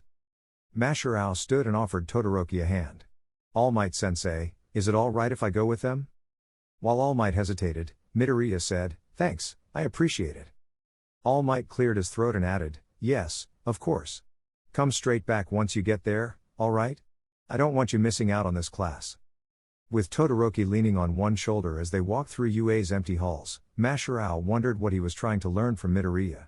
Was he genuinely concerned about a classmate with way too many scars for a minor? Did he think Midoriya was hiding something from everyone? What questions could he even ask? All Masharao knew was that he needed answers. Chapter 4, Appointments. Todoroki Shoto wasn't sure how to classify this new emotion he was feeling. There was a whole lot of abdominal pain, but that was probably the nitroglycerin-powered punch that Midoriya had rammed into his gut. He also felt lightheaded, which may or may not have had anything to do with the fact that he couldn't breathe anything deeper than a mouthful of air without prompting another bout of the aforementioned abdominal pain. Neither of those experiences were particularly new, as Endeavor was fond of going for gut punches to teach him to keep his guard up. Gut punches tended to leave fewer broken bones, and the bruises were easier to hide. The new feelings were more of a confused knot of anger, shame, and giddiness, as though a kitten had taken the neatly wound yarn balls of emotion lying in the dust-coated hamper in the forgotten corner of his mind and batted them across his head, leaving everything tangled together. Bearing that metaphor in mind, Shoto decided to spend the slow, arduous walk to Recovery Girl's office trying to untangle his emotions. The shame was simple enough. Shame he lost to the quirkless kid, shame all it took was a pair of gloves and the wave of a hand to lure him right into a trap. Shame he let something so petty as a mosquito bite distract him at the worst possible moment, though now he thought about it, that had to be Kota's doing. Shame he used Endeavor's fire, even though he had sworn not to. And there was the anger again. Not at Midoriya, not at Bakugo either, no, at himself. The training exercise hadn't particularly mattered to him, so it didn't make sense for him to be angry he had lost, except for this nagging sense that he wasn't supposed to lose, not to someone so weak. How was he supposed to prove to Endeavor that he didn't need his fire if he couldn't even win with both powers? The giddiness came any time he thought about Endeavor's reaction. Losing to someone near his level would have been enough for Endeavor to spend a month training him until his bones turned to jelly. Him losing to someone without a quirk might make Endeavor furious enough to burn himself to a crisp. Shoto wondered if it would be better to tell Endeavor himself, or wait for him to find out through whatever contacts he had at UA. Are you still feeling okay? Ojiro asked. We're almost there. Shoto looked over at the classmate carrying him by the shoulder. Nothing's broken. Bakugo was laid down in one of the beds. Dried, crusted blood was smeared across his face, and his nose was wrapped in thick gauze bandages. As Ojiro set Todoroki down at another bed, Recovery Girl came back in with a damp towel. Just how many kids is All Might going to send me today? She said as she pulled up Todoroki's shirt. Shoto winced as she prodded and poked at his gut, but the pain was mild enough to endure without making a sound. Nothing's broken, sweetie. Have a gummy, let that ice for 10 minutes, and head back to class. The purple gummy bear she handed him tasted like cough medicine. It left his chest with a tingling, energized sensation as it hit his stomach. Ojiro offered him an ice pack, but Shoto made his own ice. Recovery Girl examined Midoriya next. Gloves off, please. Ojiro had to help Midoriya with the right glove. As the skin-tight black fabric slid off, revealing a patchwork quilt of scars, Shoto felt his eyes widen. He followed the scars up Midoriya's shoulder, over to his back, and wondered how he hadn't noticed earlier. Thin lines, jagged scratches, and burn marks, so many burn marks, some the size of a thumbprint, some bigger than his hand, none quite as vivid and pronounced as Shoto's own scar, but eye-catching through their sheer quantity. The skin from his knuckles to his elbow was an angry shade of red, with the faint beginning of a blister forming on the back of his hand. Recovery Girl's eyes roamed across the scars before snapping back to the burn. Second degree, I think. I have some cream and painkillers for that, no point in wasting my quirk. It'll blister a bit, just leave it alone and it'll be fine. Bakugo's gloves must have helped. Endeavor's flames usually burn to the bone. Midoriya managed the other glove himself, though not without visible discomfort as he gently pried the glove off his hand. 2 crooked fingers didn't quite bend with the rest of his hand. Recovery girl tisked and puckered her lips. Midoriya's fingers twitched and straightened as the bones in them mended back together. 2 students with broken bones in 10 minutes, that has to be a record. I really ought to have a word with him. It was my fault, Midoriya said. Sorry about that. Learn from your mistakes. There's only so many times I can speed up your healing before you're too exhausted to move. I will, thanks. Midoriya set a hand on Bakugo's bed. How is he? Concussion, broken nose, nasty lump on the back of his head. Recovery girl squeezed cum cream out of a tube and slathered it on Midoriya's burned hand. Let All Might know he'll be out for the rest of the day. Got it. Midoriya took the tube of burned cream recovery girl offered him and went to the door. As he was leaving, he turned around and asked, Hey Todoroki-san, wanna get soba sometime? The only 2 words that initially registered in Shoto's mind were "one" and soba. Without thinking about it, he said, Sure.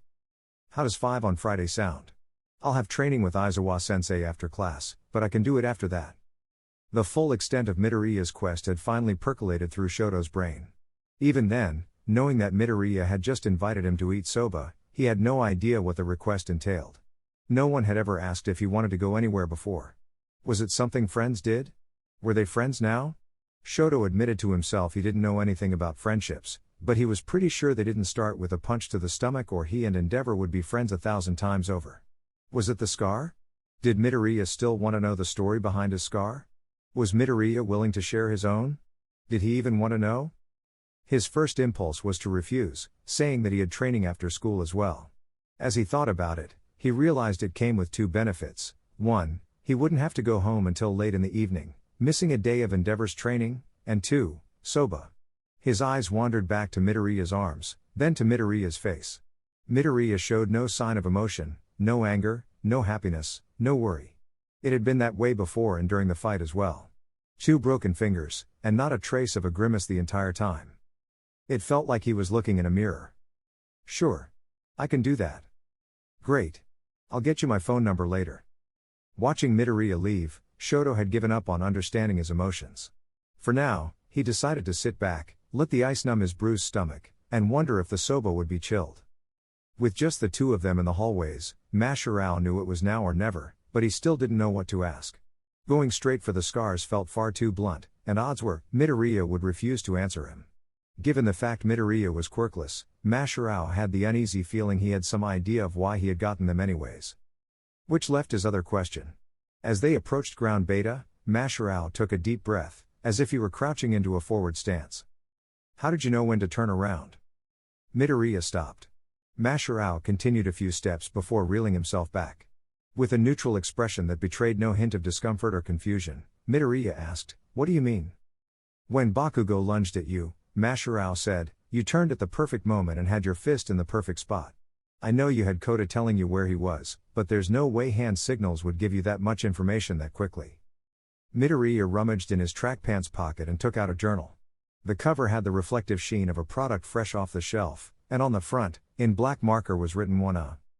I've known Kachan since we were kids, Midoriya said as he flipped through the journal's empty pages. His quirk, his temperament, fighting style, everything. I made notes of everything I thought would be important. Midoriya handed him the journal. On one page was Bakugo's face, glaring at him through rough pencil lines and graphite shading. For a quick sketch, it captured Bakugo's sour, egocentric personality very well. A second sketch showed a full body portrait, though the limbs were left as single strokes of the pencil. The other page had a staggering analysis of Bakugo's strengths and weaknesses, in terms of his quirk, overall physical conditioning, and state of mind, so much crammed into tiny text that it made Mashirao's eyes hurt looking at it. Your drawing's very good. It's just a rough sketch. I was waiting for our hero costumes before putting the finishing touches. Mashirao flipped to the next page. It was empty. As he was about to hand it back, curiosity got the better of him. The journal was labeled 1A, and Bakugo's entry was about 30 pages in. He flipped to the beginning and found Aoyama's roughly drawn face staring smugly back at him, with sparkles drawn in to capture his vanity. His notes were no less detailed, though a quick read showed it was more speculation than hard facts.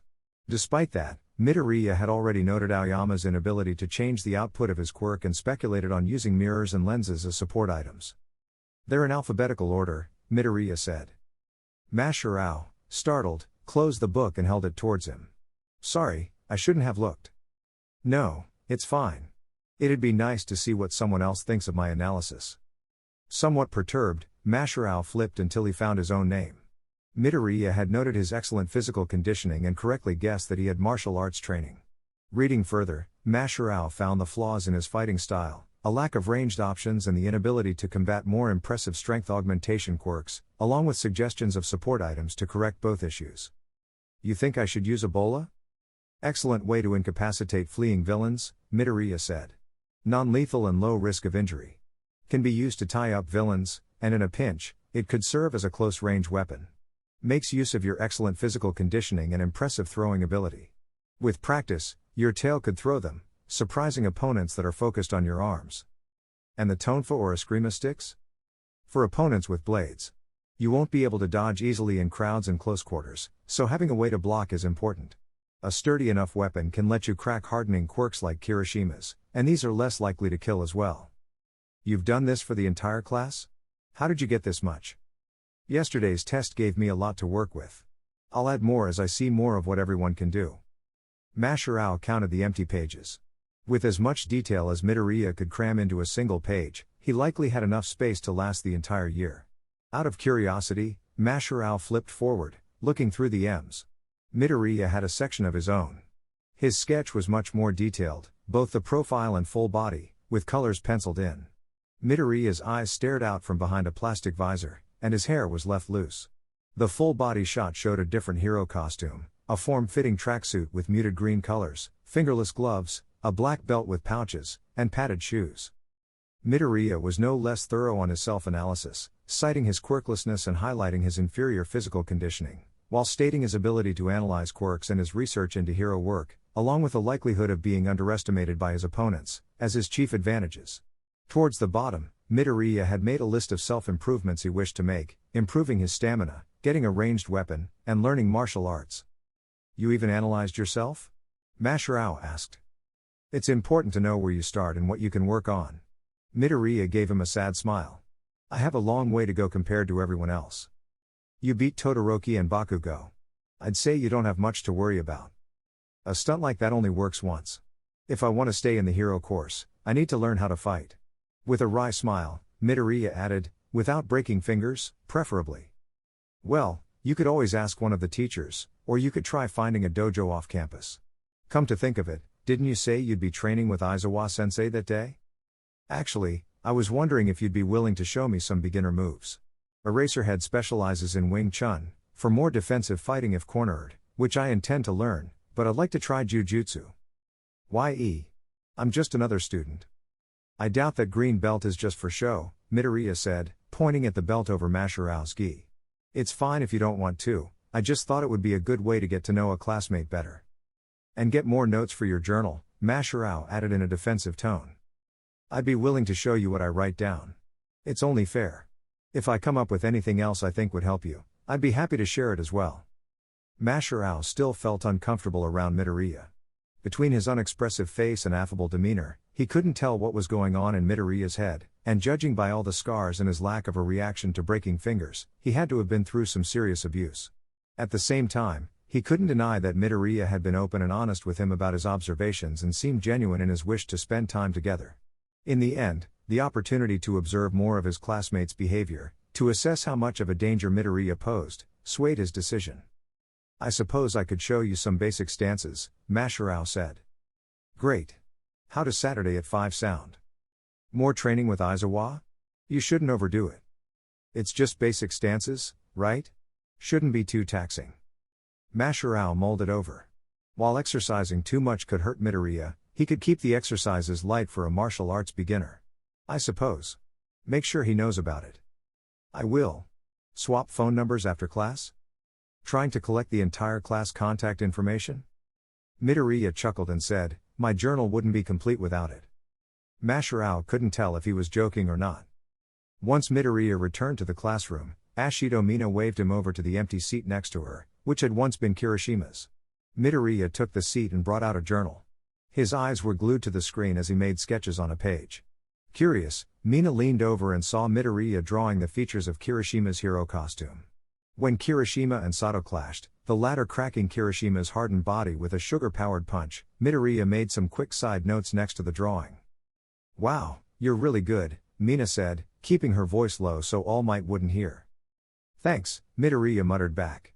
"I've been waiting for the hero costumes to finish my sketches." Mina leaned closer, letting her shoulder rub up against him. "That's a lot of detail you're putting on the abs. You wouldn't happen to be into guys, would you?" Mina's teasing statement got a couple strangled gasps out of Kaminari and Ida, but Midoriya didn't even flinch at the question. "The drawings help me visualize how people use their quirk. More detail means I might see something I'd otherwise miss." Mina mentally cheered. Midoriya is confident, bold, and knows how to handle her banter. If he knew how to party, she'd call him her perfect match. She studied him closely, searching for clues on how to steer the conversation. He kept drawing, but she could see him glance her way every so often. "What about me? Have you drawn me yet?" Midoriya flipped towards the front of the journal. The sketch was still rough, but Mina stared in fascination at her bubbly, cheerful smile staring back at her. "Ooh, I like it." Lowering her voice, she asked in a mock-serious tone, "You didn't get a peek in the locker rooms for your sketches, did you?" From the way Jiro's jacks twitched and the glare she sent at Midoriya, she had picked up on that question. Mina winced, hoping she didn't just get Midoriya in trouble, but he handled her question with impeccable poise. "Who do you think I am, Mineta? I'm working off memory from the quirk test yesterday." Jiro relaxed in her seat, and Mina let out the breath she had been holding. "That has to be challenging, though, right?" "It is, but for the finer details, I'll ask for footage from today's lesson." "They let us look at that?" "Of course." Midoriya gestured at the screens. Currently, Kirishima was stuck in Sero's tape, but Aoyama cut him free with his laser. The school website uploads videos of class activities like these so we can learn from our classmates. "Wait, can anyone watch these?" Shoji asked. Two of his tentacles had sprouted ears, and a third held a mouth right next to Midoriya. "Anyone with a school ID," Midoriya answered to one of the ears. "If the videos go public, the school needs your permission first." All Might, finally noticing the conversation, cleared his throat and said, "Please hold your comments until the end of the combat exercise. We will discuss it together once they get back." As silence returned to the room, Mina stared sullenly at All Might's back. The conversation had gotten derailed, and now, she had lost her chance to find out more about Midoriya's hobbies. Risking one last whisper, she asked, "Want to hang out sometime?" "Sure. Swap numbers later." All Might turned back around, putting a prompt end to their conversation, but once he had gone back to the screen and Midoriya was buried back in his journal, Mina pumped her fist. Her excitement was somewhat diminished when, after math class, she wasn't the only one waiting outside Ectoplasm's room. "So, you swing both ways, Midoriya-chan?" Mina asked with a mischievous smile. Todoroki gave her a bland, puzzled look, while Ojiro reddened visibly. Midoriya, unflappable as ever, simply said, "I don't think so. Haven't really thought about it." Once they went their separate ways, Mina's phone got a text, suggesting mochi on Sunday. Mina immediately said yes and headed home with a bounce in her step. Power Loader was busy resigning himself to an extra 3 hours watching over his new problem student when a knock came at the support lab's doors.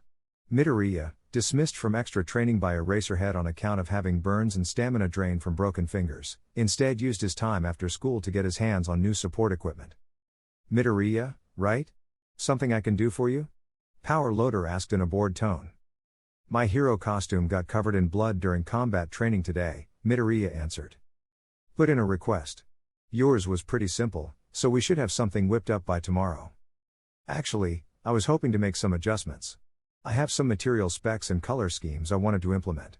I would also appreciate it if I could discuss possible support items with one of your students."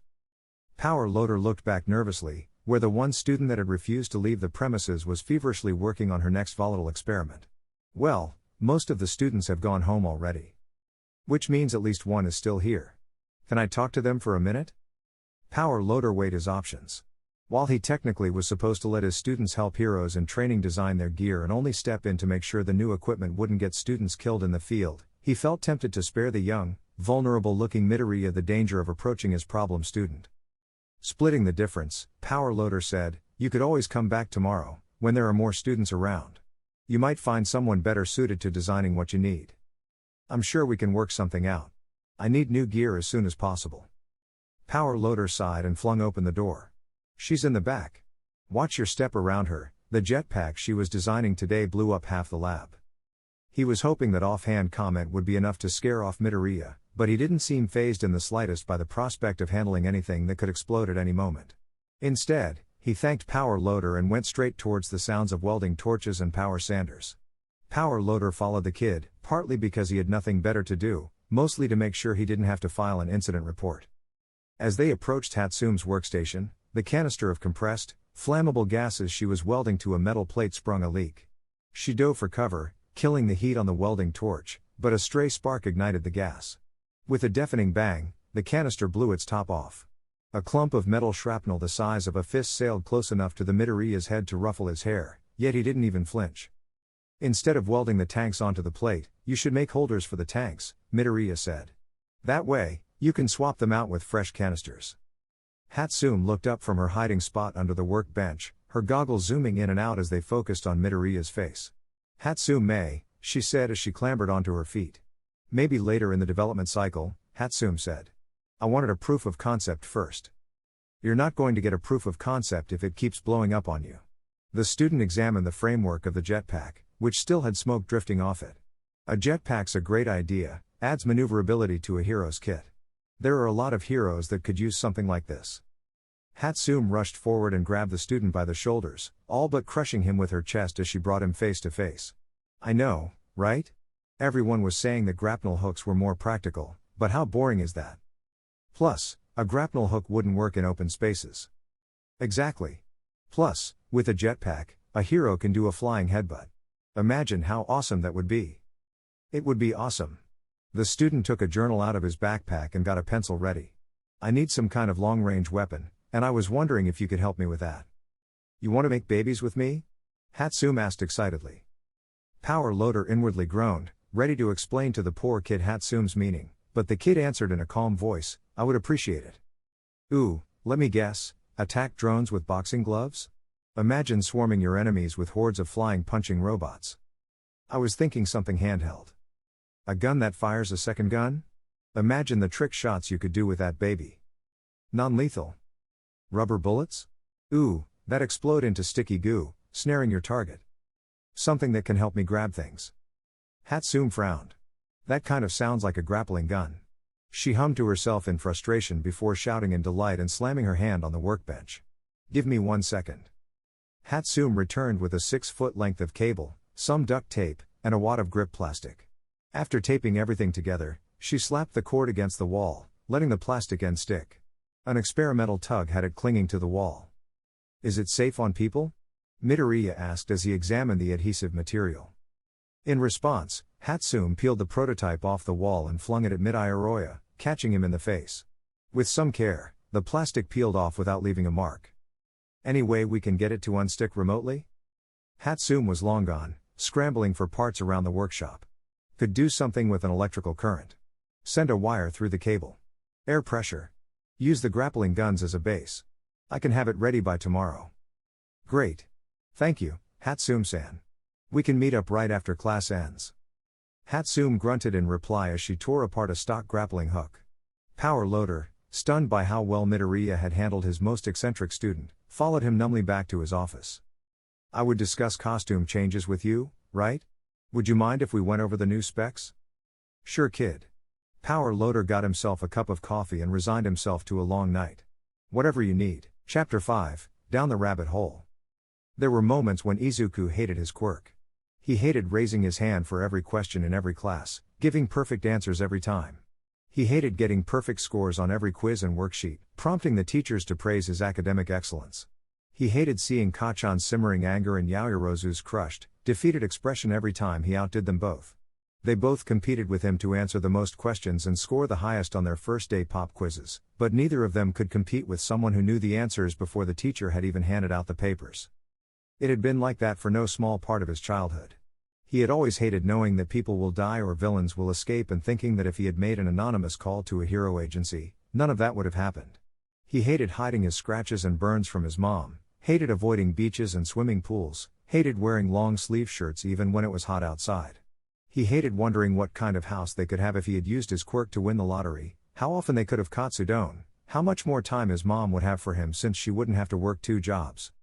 Over the years, he had considered taking those paths, risking discovery of his quirk to get him and his mother better lives, but every time, the mere thought of changing what he saw gave him a headache, as though he was ramming his head against a brick wall.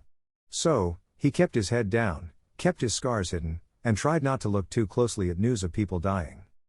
Of all those events, of all the pain and suffering he had endured, of all the squalor of their dingy two-bedroom apartment, the instant ramen and bean soup, second-hand clothes and faulty AC units, of all the attention currently heaped on him, nothing made him more seriously consider pushing through that headache, finding any other possible future, than what was about to transpire as he slipped into an alleyway just outside UA after a training session with Izuku on Thursday evening, with loud, angry footsteps at his heels. Bakugo Katsuki had fallen into Wonderland. It was the only explanation for how fucked up the world had become the moment he woke up in a hospital bed in Recovery Girl's office, with almost enough gauze plastered over his face to smother him in his sleep. The old hag had told him he had broken his nose and had gotten a concussion. That alone was impossible. He was Katsuki. Nothing could hurt him. He could take a long walk off a high-rise building and blast his way down without a bruise. If something flew at him, he could blast it out of the air. If anyone tried to hurt him, they'd fucking die. As if that wasn't fucked up enough, when he numbly asked how the hell he had wound up with a broken nose, the hag had slathered a metric fuck ton of putrid icing atop the shit cake. Fucking Deku had punched him. One punch from Deku, scrawny, pathetic, quirkless Deku, and he had a broken nose, a concussion, and the living daylights knocked out of him. Not possible. When he bolted upright, dizziness hit him like a truck, but he struggled through it, staggering to his feet through spite against the stupid world that had dared bring him low. With a gentle push of her cane, Recovery Girl knocked him back in bed, gave him a disgusting kiss on the forehead, and all but shoved one of her gummy bears down his throat. While strength returned to his numb body, he caught flashes of what had happened up until he had blacked out, going up against Deku, racing into the building, finding him with his back turned, nowhere to run, no one to get in his way, no one to make him hold back and take it easy on the hero wannabe. A flash of green, hollow eyes staring through him as a white-gloved fist appeared, as if drawn out of a magician's hat, right in front of his face. The whole scene had a dreamlike unreality to it, like a nightmare that seemed laughably absurd even as it sent a chill up his spine. Recovery Girl kept him there until the end of the day, by which time it was too late to reassert his place at the top of the classroom. The school had evidently told his parents about the whole thing, since both his parents had come to pick him up. His old hag of a mom shouted at him for being reckless and getting himself hurt on the second day, but the words had no bite to them, and that somehow stung more, like he was too weak to take her anger and disappointment, too fragile after being one-upped by the weakest kid in the whole school. Katsuki let himself simmer in silence, too exhausted and shell-shocked for real anger. The next morning, Katsuki hadn't even remembered what had happened until he looked in the mirror. Purple and black splotches covered half his face. A trembling finger brought to his nose leapt away as pain shot through the sensitive cartilage. The memories came flooding back, and this time, he had the strength for anger. His hand crashed palm first into the mirror. Beads of nitroglycerin sweat popped, shattering the mirror into 100 tinkling shards. His mom ran up the steps and screamed at him. He screamed back. They fired salvos of swear words, each more explicit and bombastic than the last, the booms and cracks of their clashing voices turning the tiny, glass-covered bathroom into a war zone. By the end, Katsuki was grounded for a week and grinning like a maniac. He was back. UA wouldn't know what hit it. By the end of the day, he'd be back at the top of the food chain. His enthusiasm died a slow and ugly death in class that day. To kick off his absolutely horrible day, their creepy homeless teacher went over yesterday's combat training, giving everyone specific pointers on how to improve. While Katsuki greatly enjoyed the fact his face was awesome enough to break 2 of Deku's fingers, he did not enjoy getting lectured in front of the entire class on how he was a jackass for charging headfirst into an unknown situation and getting himself taken out without alerting his teammate. That wasn't his fault. He was up against fucking Deku. Deku wasn't supposed to be able to do anything, and the quivering lump of jelly he had for a teammate should have been just as useless. It wasn't his fault the universe decided to turn itself upside down. First period was modern art history, an awkward subject for Katsuki, given how Aldera Junior High never touched it and he had blown it off as a waste of time. Midnight's first move was to explain that they studied it to better understand how heroes influence artistic media, which seemed like a stretch to Katsuki, but given it was a requisite course and he wouldn't settle for anything less than top grades, he resolved to memorize every word of their textbooks. He was already 5 chapters ahead by Wednesday, having plowed through the book the first chance he got, and yet, he found himself pausing at a few questions, struggling to recall the hastily assimilated information. Most other students, even Miss Know-It-All the recommended student, seemed just as off balance as he was. Deku, quiet, insignificant Deku, on the other hand, had turned into a fucking art critic overnight, answering every question and earning nothing less than Midnight's absolute admiration. In a way, it made sense. Katsuki wasn't blind, he had seen those hero drawings in Deku's books. It made sense he'd happen to have an absurd amount of knowledge on this one, obscure subject. As much as it stung to concede defeat, Katsuki had reckoned on losing only this battle and winning the war. Second period was another rout. Math, Katsuki's strongest subject, had turned into a confusing maze of integrals and derivatives, exponents and logarithmic tangled like cables carelessly heaped into a drawer, difficult, but not impossible to untangle. Yet, the moment the grinning pile of goop scrawled out a calculus problem, Deku had his hand raised, with a perfect answer every time. Even Four Eyes couldn't keep up, and he had fucking jet engines for legs. It was the same in every single subject. Deku spoke English as if he had been huffing hamburgers since childhood, had every book in the literature syllabus downloaded to his brain, and recited hero regulations as if he had written them himself. As galling as it was to find himself behind Deku, being visibly behind the recommended chick, who was also behind Deku, stung worse. If it had been just her ahead of him, he'd have rejoiced at the prospect of a worthy contender, someone to surpass on his road to being the greatest hero, but to be outclassed by someone who was in turn outclassed by Deku just rubbed salt into his wounds. As the day wore on, Katsuki came to an infuriating conclusion. Deku had been holding out. He had deliberately held back in middle school to make him look like an idiot at UA. How else could he go from a B-level piece of furniture to top of the class in a single summer?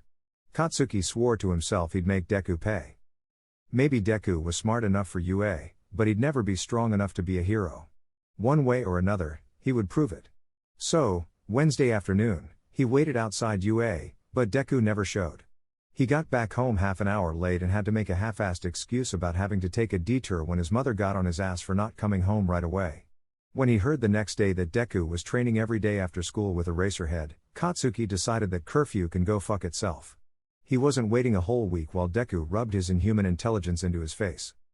So, Thursday afternoon, as the sun sank below the high-rise apartments, casting an orange glow on their windows, he followed Deku into a quiet, empty alleyway. He made no effort to hide his footsteps, rather, he went out of his way to make extra noise, trying to make the quirkless wimp turn around. Deku didn't even twitch. Gritting his teeth, Katsuki strode faster until he was within reach of him. Deku, he roared, raising his right fist. He waited until Deku started turning to throw the punch, waited until he could see the panic in his eyes.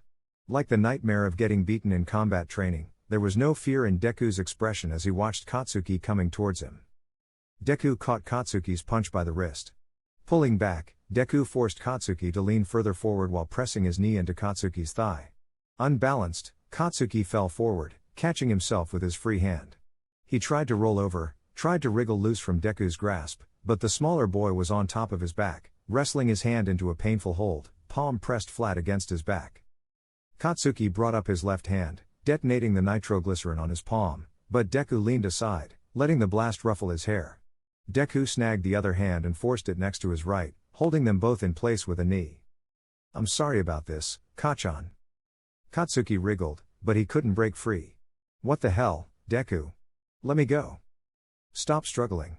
We need to talk." "Like hell I will. Get the fuck off."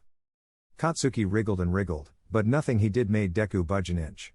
As he struggled, he became painfully aware that, with his palms pressed against his back, he may as well be quirkless.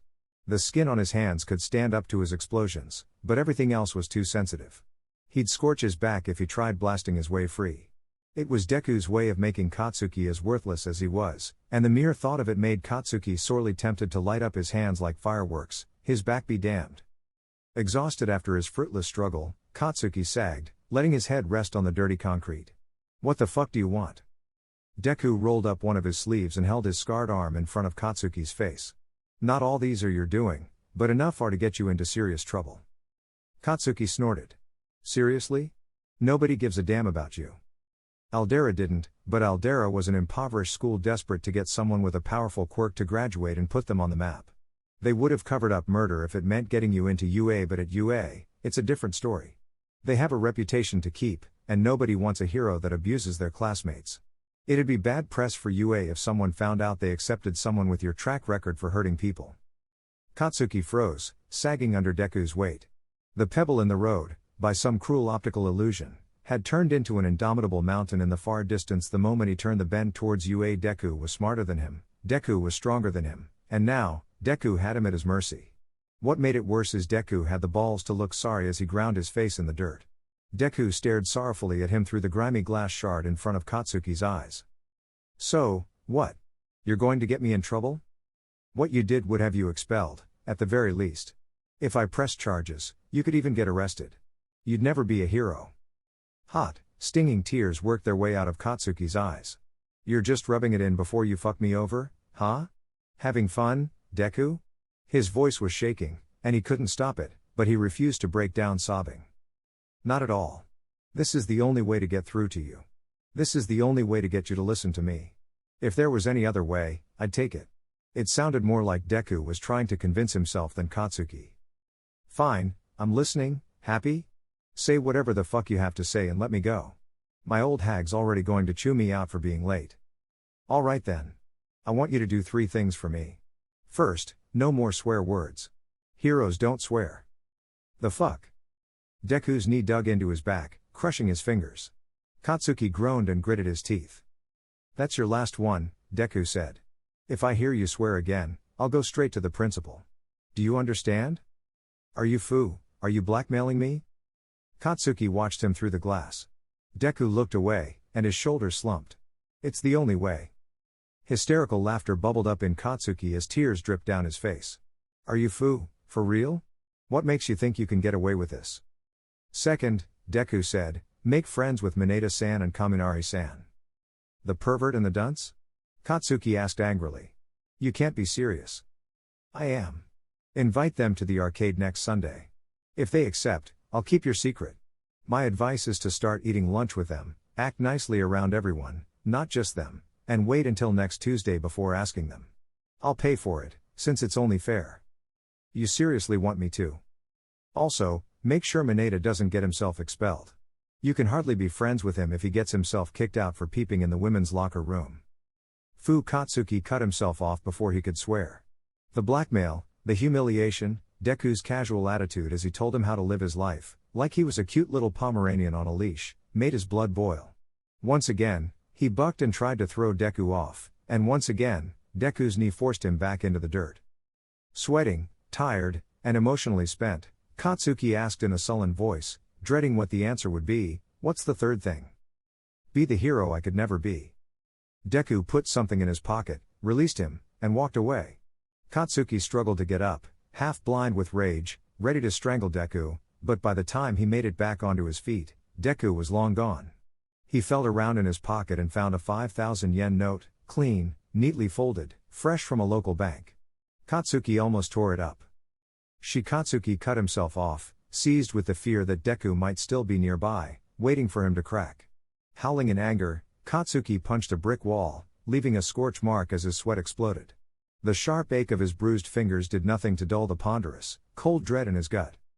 Katsuki made it back home just before sunset.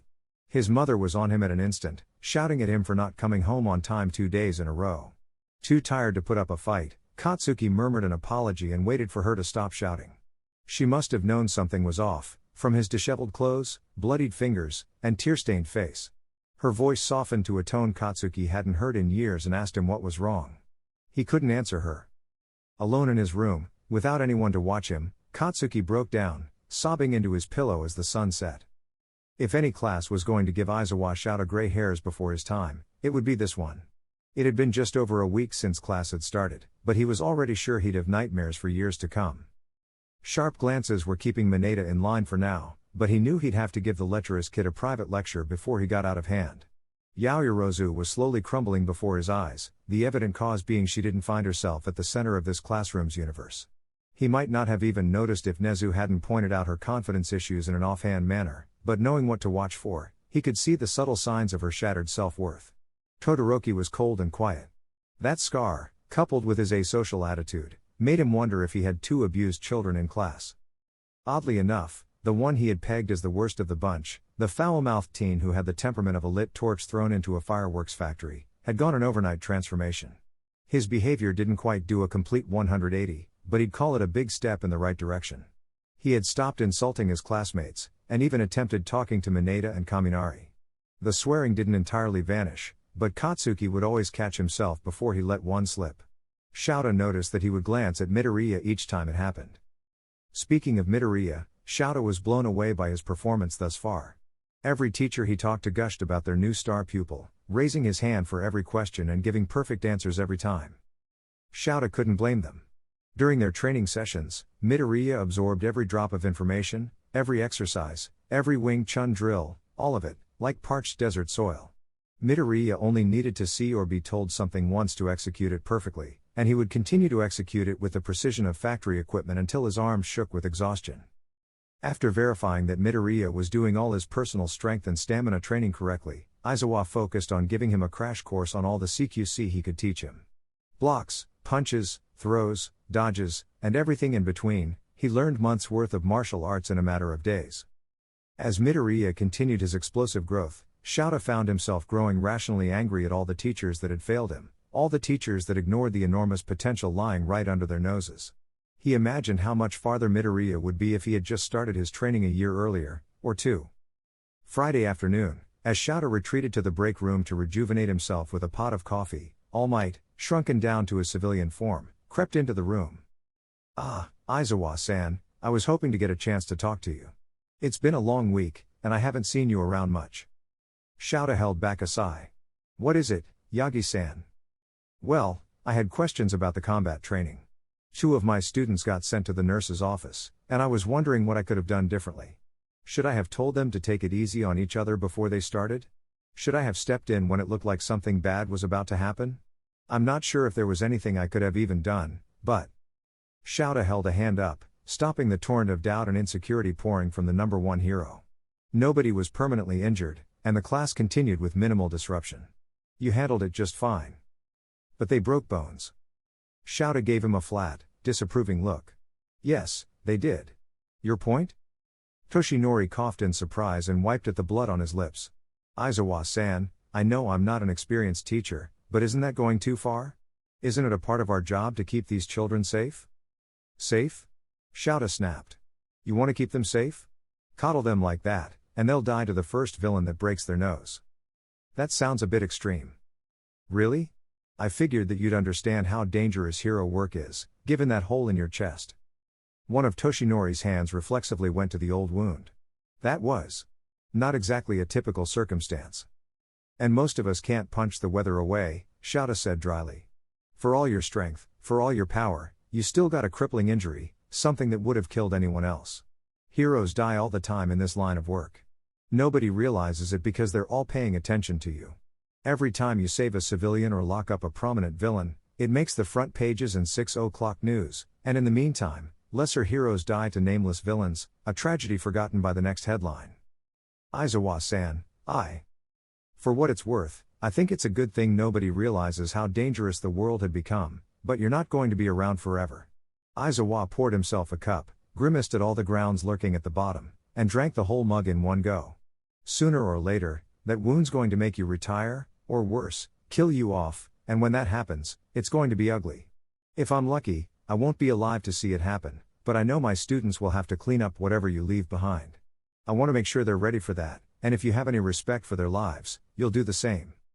Toshinori was pale, so pale that Izuku was worried it might be from blood loss. His hands clenched, and fire returned to his hollow, blue eyes. "I'll make sure it won't come to that. I'll find someone who can stand just as tall as I can, who can inspire the people, give them hope, drive back villainy and crime. The symbol of peace won't die with me. It might not be perfect, but it's better than letting our home fall to chaos." Izuku tightened his scarf and went for the door. "I'll make sure that symbol of peace won't be needed." Chapter 6, Preparations. Izuku met Todoroki at a small, local soba restaurant. The decor was muted and tasteful, dark wooden tables, comfortable booths, decorative light fixtures, elegant drawings of ocean waves and leaping fish on the walls. Todoroki wore formal attire, a collared shirt and khakis a touch too small for him, that looked as though they had been sitting in a closet for a year. Knowing ahead of time, Izuku matched Todoroki's attire, though it cost him 10,000 yen's worth of art commissions. The noodles weren't cheap either. The grilled shrimp were warm, but the noodles themselves were chilled, a dichotomy that seemed to appeal to Todoroki.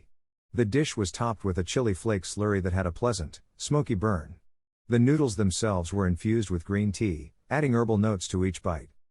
Todoroki looked up from his soba every couple of bites, evidently wondering how to, or if he should break the silence between them. Izuku knew he should wait, let Todoroki settle into the unfamiliar environment, feel the comfort in knowing that no words need to be said. Once he finished his first bowl, Izuku asked for a couple bowls of donburi, cheaper and more filling than the soba. Pushing his body to its physical limits had put his appetite into overdrive, as if his body had turned into a raging inferno, burning itself to ash. The days of intense physical training, a desperate rush to prepare himself for the USJ, had already left him with bone-deep fatigue, a heavy-lidded sense that he would fall asleep the moment he rested, his head kept at bay by unhealthy quantities of coffee. Todoroki ordered himself 2 more bowls. "Is Aizawa-sensei making you train a lot?" Todoroki asked. "I have to. I'm so far behind everyone else." The donburi came with slices of raw salmon, pickled seaweed, and unagi sauce. It lacked the savory spice of the soba, but the interplay between the earthy seaweed and tangy, sweet sauce was no less appetizing. Todoroki matched him bite for bite, and within 10 minutes, they had cleaned their plates. The waitress came around, bill in hand, and Izuku took it. "I asked if you wanted to come. It's only fair I pay for it." Todoroki watched with a troubled expression as Izuku put crisp, freshly withdrawn bills on the table, leaving a generous tip. "Why did you invite me here?" he asked. "Because I felt like it." Todoroki's countenance soured. "Is it because of Endeavor?" "Not at all," Izuku said. "I am aware you both share the same family name. I wouldn't be much of a hero fanboy, would I be, if I didn't recognize that much, but I wasn't aware that you two had a familial relationship until you brought it up just now. The fire did make me wonder."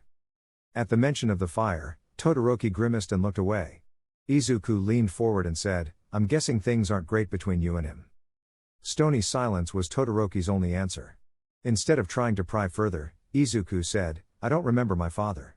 My mom says he had a fire quirk, not as strong as Endeavor's. When I was really little, I hoped I'd get his quirk. I spent a lot of time waving my hands in front of a candle, trying to make the fire move. One time, when it was getting a bit late for my quirk to come in, I even stuck my hand into the flame, as if that would make the quirk appear somehow. All I got out of it were burned fingers." Todoroki poked his chopsticks at the dregs of chili flakes in his bowl, not meeting Izuku's eyes. "You never got your quirk." "No, I didn't. Yet you're trying to be a hero anyways." "I can't see myself doing anything else." "Why?" Todoroki asked. "Why do you want to be a hero so badly?" "I want to help people." Todoroki blinked. "That's it?" he asked incredulously. Anger crept into his voice. "Do you expect me to believe that? I can tell you're being pushed to your physical limits, exercising until your arms and legs ache, never quite able to catch your breath, so exhausted each night you pass out before taking your clothes off. You're telling me that you're willing to suffer all that just because you want to help people?" "When I was little," Izuku said, "one of my favorite videos was when All Might made his debut. There was no villain to fight, no flashy battle, no cool super moves. It was just All Might, a burning building, and over 100 civilians trapped inside. As the building collapsed around him, All Might charged inside, running out with a dozen people on his shoulders each time. The whole time, through every second of that rescue, he had this big grin on his face, a grin that said that everything would be okay." Midoriya made his own smile, a pale imitation, but one that got a visible response out of Todoroki. "I wanted to be like that." Todoroki glowered. "My father's been trying to be better than him his whole career. What makes you think you could be anything like him without a quirk? You don't need to be strong to save people. As weak as I was, there was someone who would have died if I hadn't saved them. It's why I went to UA. I saw the chance to be a hero, and I took it." Midoriya chuckled and scratched at his hair.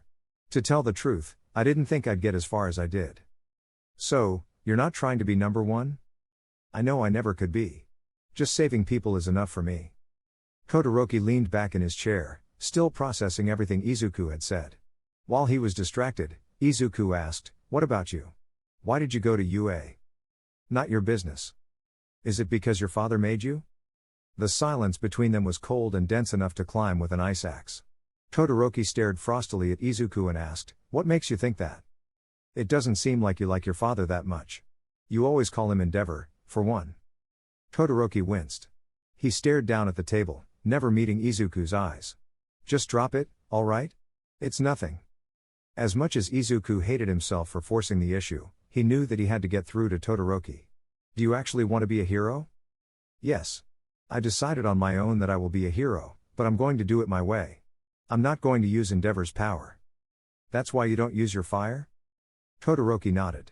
I'll become the #1 hero with just my ice. You probably could, Izuku said. Your ice is a very strong and versatile quirk, arguably better than Endeavor's.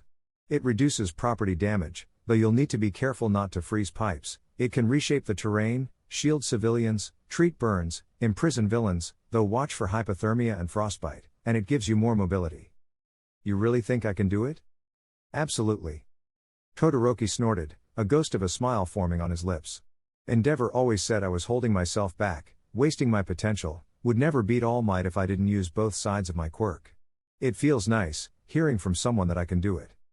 Izuku wanted to leave the conversation there, at that high note, with Todoroki happy and content, but he knew what had to come next. You shouldn't. Todoroki's smile vanished, like a snowflake drifting through a bonfire. Why not? Because someday, somewhere, there's going to be someone you could only save with your fire. Someone freezing to death, surrounded by villains, with no one else to save them, no way for you to call back up or get them somewhere warmer. Someone who will die unless you use your fire to warm them up. Todoroki's mismatched eyes bored into him. You can't know that. If you're serious about being a pro hero, you'll have to be ready for it. When that day comes, I hope that someone else's life will mean more to you than what your dad thinks of you. Izuku stood, straightened his shirt, and said, I should get going before my mom starts worrying. She doesn't like it when I stay out late. Have a good night, Shoto-kun. The familiarity bothered Izuku, who was ill-accustomed to being familiar with anyone, but he had faith that it was the final set of words that would save his life at the USJ. The dojo that Ojiro trained at, which doubled as his home, was nestled between a ramen shop and a quick mart. The wooden floors had nicks and dents, but they were polished until they shone, and though their mats and gi had seen better days, everything was clean and smelled of juniper. Ojiro's own gi was no less time-worn than the rest of the dojo, but his clothes were freshly laundered and expertly folded, his green belt gleaming around his waist. The living space over the dojo was almost as cramped as the Midoriya's apartment. To Izuku's eyes, it was cozy. The furniture was worn with age, from seats that had shaped themselves to the people that sat in them every night for many years, to the table with subtle indents where bowls and plates had been set at every meal, to couches where one could tell who sat where by the size and shape of the indent in the cushions. An old cathode ray television sat on a cabinet in the living room, playing the news over crackling speakers. Old photographs hung room every wall, some showing Mashirao holding up a new belt, training in the dojo, smiling in front of a birthday cake, held in his mother's arms as an infant. Others were much older, the colors bleached by sunlight, of the parents as they grew up. The whole place had a history to it, one that remembered the Ojiro family through generations. Ojiro's father greeted Izuku warmly and beamed when he expressed interest in martial arts. He was an older man, blonde hair going gray at the temples, wiry and lean. His tail was thin and slender, lacking the weight and strength of Ojiro's tail, but more dexterous, able to pour a cup of tea while he brought out the sugar. As they drank, Izuku thanked him for the tea, complimenting its deep, herbal flavor, and the older man replied that he had good taste. All the talking upstairs was small talk, how school was going, what his home life was like, what interested him about martial arts. Izuku asked questions of his own, how long they've run the dojo, were there any competitions, what the process was for getting belts, asked more out of politeness than any interest in the answers. Once they had finished the tea, Ojiro led Izuku back downstairs. He gave him a gi out of a hamper and let Izuku change in the bathroom. Izuku's hands went through the motions as if he had worn a gi countless times before, though it had been his first time trying on the garment, because he already knew the hand motions he would make to hold the garment together. Ojiro seemed startled when he walked out. He recovered, but his expression became more guarded. It wasn't something Izuku could help, he reasoned, since he had no idea what had caused it and his future showed it happening anyways. Over one of the tatami mats, Ojiro led him through some basic blocks and counters. Ojiro would demonstrate once, either having Izuku try to punch him or take a blow, and have Izuku replicate his movements. His vision of the future showed him how to execute each move. Armed with that knowledge, Izuku quickly made his way through the exercises. After he demonstrated proficiency in blocking and attacking, Ojiro showed him throws. They both hit the mats many times as they walked through each throw. You're learning fast, Ojiro said once they were done. He poured out 2 cups of water from a nearby fountain and offered Izuku one. If you're interested, You could try getting a belt. You'd start out as a novice, but you could get my rank within a few years. Thanks, but I'd rather focus on becoming a hero. Ojiro's smile faltered. Well, couldn't you do both? I mean, what else could you do if you want to fend for yourself as a hero? I still intend to learn martial arts, but I should also think about what kind of support gear I'll work with. Midoriya gestured at his short, skinny frame. As I am, I'm never going to cut it fighting with my bare hands. Well, what if your equipment breaks, or you run out of it? Then I'd use my hands. Avoiding that is part of a hero's job as well. Sure, I need to be prepared for emergencies, that's why I want to learn martial arts, but support equipment will make me more effective as a hero. Ojiro's tail whipped back and forth as he thought to himself. I guess I can understand that, but if you devoted yourself entirely to martial arts, eventually, you would be good enough not to need any equipment. It would take longer, yes, but in the end, with hard work and practice, you could achieve anything with your bare hands. What would happen in the meantime? Izuku countered. How many people would I fail to save because I decided not to use support equipment? We're just students. It'll be years before we'll have to save someone. You'll have plenty to master martial arts before then. Izuku shook his head. There's work studies over the summer. While we won't be allowed to engage villains, it's possible we'll be forced to defend ourselves and others. Ojiro faltered, but with visible inspiration, he rallied himself. You won't be allowed any equipment during the sports festival. If you want to get into the work studies, you'll need to be able to fend for yourself without that equipment. You won't be able to save anyone during work studies if hero agencies never notice you. True, but martial arts won't be of much help during the early rounds. Those are usually either a race or some form of team-based exercise. As long as I make it to the bracket, I'll get some offers. Ojiro thought for a moment and sighed in defeat. You have a point. Still, I'm farther along in my training. Adding equipment now would just throw off my fighting style. Izuku feigned surprise. You're not going to add any equipment? I thought I had some good ideas. You did, Ojiro said uneasily, it's just that they don't fit with my style as a hero. Why not? I thought I picked weapons that seemed right at home with a martial artist aesthetic. Well, I kind of want to be a hero that doesn't have to depend on equipment. So many heroes these days only fight as well as they do because of their equipment, like Endeavor's coolant suit, but there's one hero who's amazing without any support equipment. All Might. Exactly. He made me believe that I could be an amazing hero just with my family's martial arts. That's what I want to be a hero for, to show everyone that heroes are more than just their equipment. The only reason All Might doesn't use any support equipment is that nothing can handle his strength, Izuku said. It's not about making a point or showing what can be done. I know that if there was support equipment that would help him save people, he would use it, because that's what matters most to him. How do you know that? Izuku took out his first hero journal, brought along for this moment. The entire book, front to back, was devoted entirely to All Might, from his childish hero worship to concrete analysis of his career. Early in his career, Izuku said as he flipped to the relevant section. All Might worked closely with David Shield. There were some prototypes he tried, but all of them broke when he used his quirk. Ojiro stared in shock at the sketched images of All Might wearing modified gauntlets and boots. I had no idea. It was a long time ago. I had to do a lot of digging to find good images for these sketches. After a deep breath, Ojiro stood tall and said, well, I'll be the first, then. I'll show everyone you don't need equipment to be a hero. Honestly, you probably could. It would be hard, but you could do it, and you'd even gain popularity in some circles for sticking with that promise.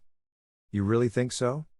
You could, Izuku said, bracing himself for another set of shattered dreams, but I don't think you should. Ojiro's face went blank. Why not? Because, one day, there will be someone that your martial arts can't save, no matter how much you practice. The villain will be too far away, out of your reach, and someone will die because of it. Sure, you'd still be a hero, but you would wonder what would have happened if you had the tools to save that person. Frustration slowly surfaced on Ojiro's face, though he struggled to contain it. After an awkward silence, Izuku slipped off the gi, handed it back to Ojiro, and said he had to go home. Once Izuku had left, the elder Ojiro, teacup in hand, told the younger, cherish the friend that gives you advice they know you don't want to hear. Those are the kind that truly care about you. Ashido took Izuku to a bustling, vibrant mochi shop. Colorful furniture, pop music playing over the speakers, bright pink uniforms worn by smiling employees assaulted Izuku's senses as they got in line. It took nearly 10 minutes for the sheer volume of customers to wind their way through the queue and get their mochi before it was their turn. Ashido got strawberry flavor, and Izuku went with mint, already knowing how it would taste. Waiting in line, with a cute girl leaning on his shoulder, Izuku felt a strange combination of awkwardness and exhilaration. Even knowing everything that would happen, it felt strangely unreal that he, quirkless, worthless Deku, was on a date with a girl. It wouldn't last, but at least he could say he had gone on a date before he died.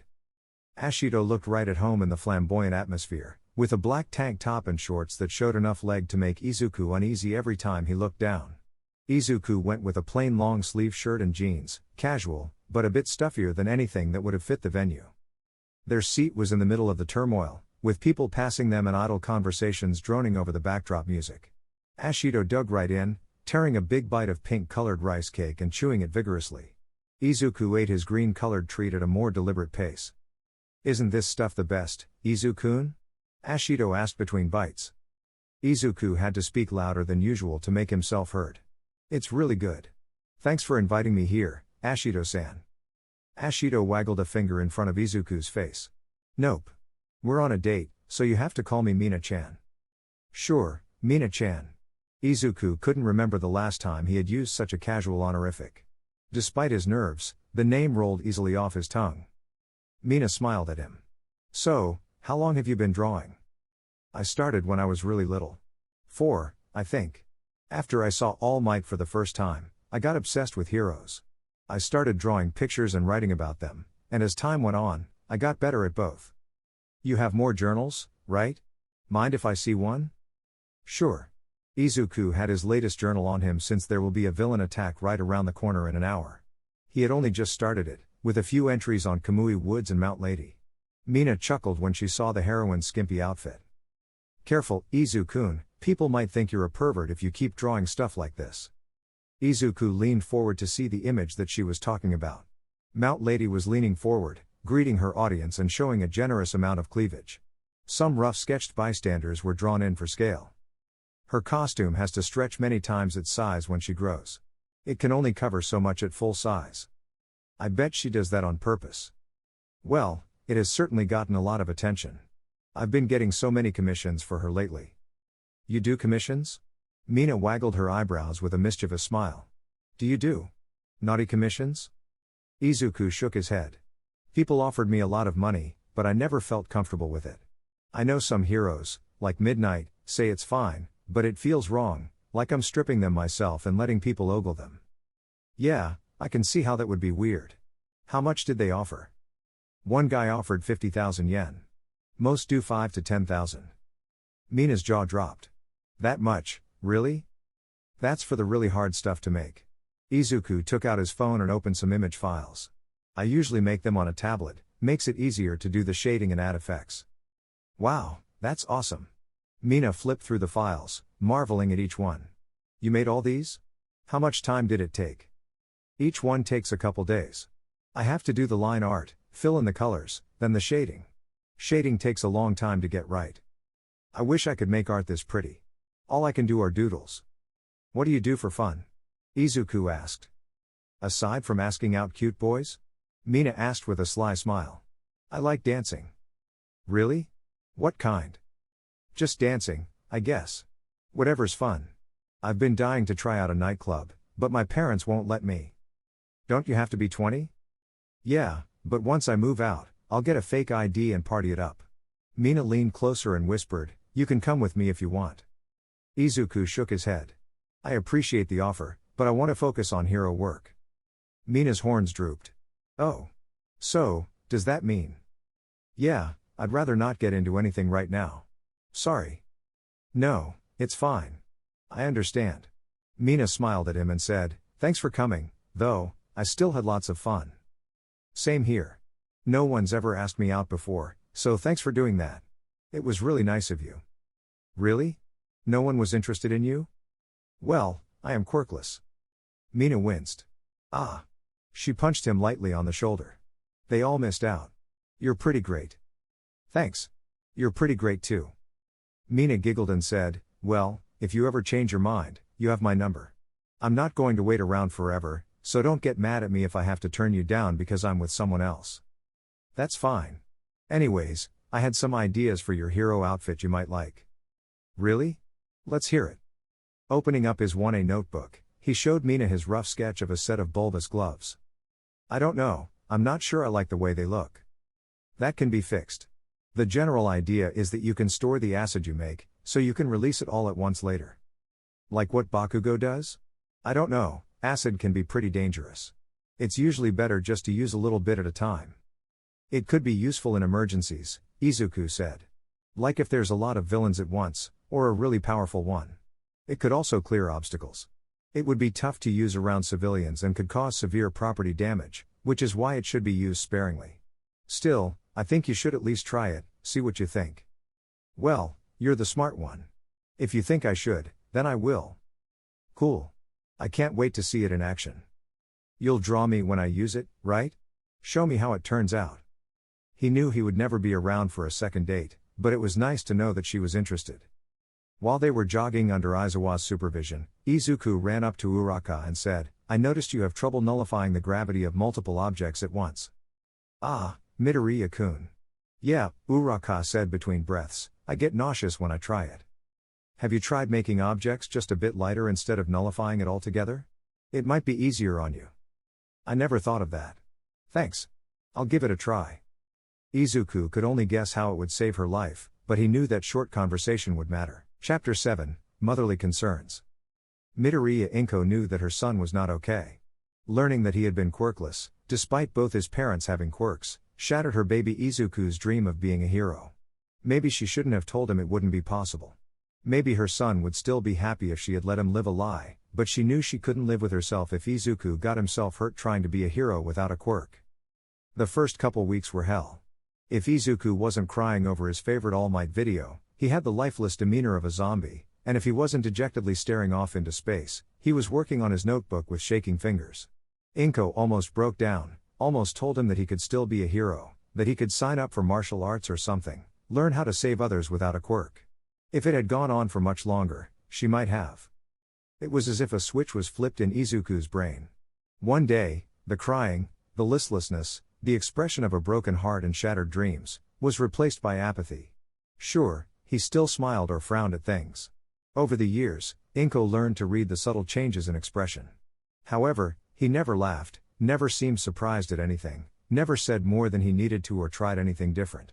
He kept to himself, working on his hero notebooks and studying for school. Inko sometimes wondered if she should take her son to a psychologist. Even if it would cost her more than she could afford, she could find a way to make it work. The only thing that stopped her was the fact that she couldn't say that anything was wrong with her son. He didn't behave like other kids, but his grades were normal and his teachers didn't have any comments. If she couldn't say there was wrong with him, then would there even be anything to fix? The slime incident seemed to spark a change in Izuku. He started working out, eating more, and going outside. When she asked why, Izuku told her that he had applied to UA's hero program, and he wanted to pass. As tempted as she was to put her foot down, tell him it was too dangerous, especially after a villain nearly killed him, the thought of him finally coming out of his shell changed her mind. Inko had hoped that she would get her smiling son back. Only, he never did come out of that shell. Though his appetite improved and his body grew visibly more athletic, Izuku's attitude remained unchanged. As the day of the exam approached, Izuku showed no hint of excitement or anxiety. He left home with his backpack slung over his shoulders, a pair of garden shears poking out the top, and a plexiglass shield in one hand. When Izuku got the results back, with the top score on the physical exam and a passing grade on the written portion, earning a full-ride scholarship on top of getting into the hero program, and casually tossed the acceptance letter on the table without a hint of joy or happiness, Inko knew she had to talk to someone. She waited until the school year began, waited until she could take a day off from both of her jobs, before calling up the school. After telling the assistant what she wanted, she was quickly passed to the principal. She quickly explained her concerns, and he asked her what time would work best for her. When she said she could make any time on Monday, he scheduled her for an early morning visit. After Izuku left for school, Inko packed her own backpack, filling it with the doctor's notice she got when he was 4, along with anything else she thought could explain what she thought was wrong, pictures of him alone during birthday parties, his neutral expression when he got a new All Might figurine, report cards and notes from parent-teacher conferences. Eraserhead met her out at the school gates. Izuku had told him who he was and explained he operated outside the limelight, but it felt hard to believe that the unkempt, shabby-looking man wasn't only her son's homeroom teacher, but also a pro-hero.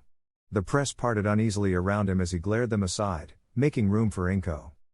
Eraserhead complimented her for not wasting any time and led her into the school. She gawked at the scenery, struggling to take in how vast and modern the school looked, but Eraserhead's rapid pace made her hustle to keep up with him. She was nearly out of breath by the time they made it to a conference room. A tiny, white-furred rodent in a suit and an old lady in a doctor's robe with a syringe for a hair ornament were waiting for her, seated around a large table. 4 cups of tea were set out, still steaming hot, with a white china pot at the center of the table. Eraserhead sat next to the rodent, leaving Inko the seat at the far end of the table. Inko tried the tea and found it refreshingly sweet. "I'm not fond of fruity teas myself," the rodent told her, "but I figured you would enjoy this more. Is it to your liking?" "Yes, thank you." Inko took another sip to calm her nerves. "Thank you for meeting with me, Nezu-san. I don't want to be a bother." "Not at all," Nezu said. "The welfare of this institution's students will always be my top priority. I am happy to meet with concerned parents at any time." Gesturing at the others around the table, Nezu said, "This is Shuzenji Chio, the school nurse, and Izawa Shouta, Midoriya-kun's homeroom teacher. So, I know we discussed this over the phone a bit, but I would appreciate it if you could give us a detailed account of what concerns you have." Inko told them everything she could think of, the doctor's diagnosis and his behavior the few weeks after, the sudden change, his apathy, the slime villain attack, and his fervent training afterwards. She showed her pictures, the notes, the medical records, wondering if the teachers were going to think she was crazy. It sounded crazy to her, all laid out, crazy to raise a fuss over her son being distant and withdrawn after having his dreams crushed, but it felt good to get all her worries off her chest. Nezu had been taking notes throughout her speech. When she stopped, he kept writing a few minutes, the scratching of his fountain tip pen filling the silence in the room. "Is that everything?" he asked. "Yes. Thank you for listening. I'm sorry if I wasted your time." "You aren't omitting anything, are you?" Nezu's beady eyes seemed to bore holes into her skull. Inko swallowed nervously and said, "No, I don't think so." "Why, is something wrong?" Shuzenji and Izawa exchanged a look that made Inko's stomach plummet. Nezu tapped his pen on the table, lost in thought. "For the record," the principal said, "I don't suspect any wrongdoing on your part." Inko's heart nearly stopped at the gravity of his tone and words. "However, if I find reason to believe otherwise, I may have to involve the authorities." Inko's heart joined her stomach somewhere near her toes. "What happened?" Both faculty members turned towards the principal. Nezu took a deep breath and said, "I'm sorry to ask you like this, but are you aware of Izuku's scars?" "His what?" Nezu nodded towards Izawa. The teacher took out a remote, turning on a projector over the table. The image taken during the combat training was a bit blurry, zoomed in, but she could still make out faint splotches and lines on Izuku's skin, blindingly white against Izuku's pale skin.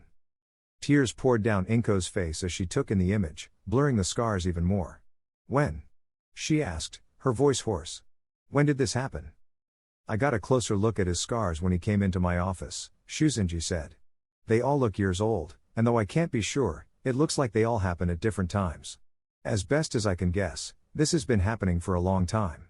The nurse made a grim expression and said bitterly, "They don't look self-inflicted." "Someone did this to him? Who? Why?" "We don't know," Nezu said. "I've been reviewing school records, but Aldera didn't have anything on record.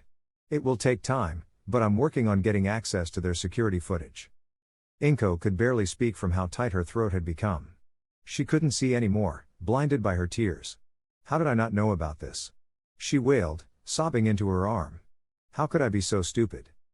Shuzenji hopped out of her chair and went to Inko's side. "You too," she snapped at Nezu and Izawa, "out."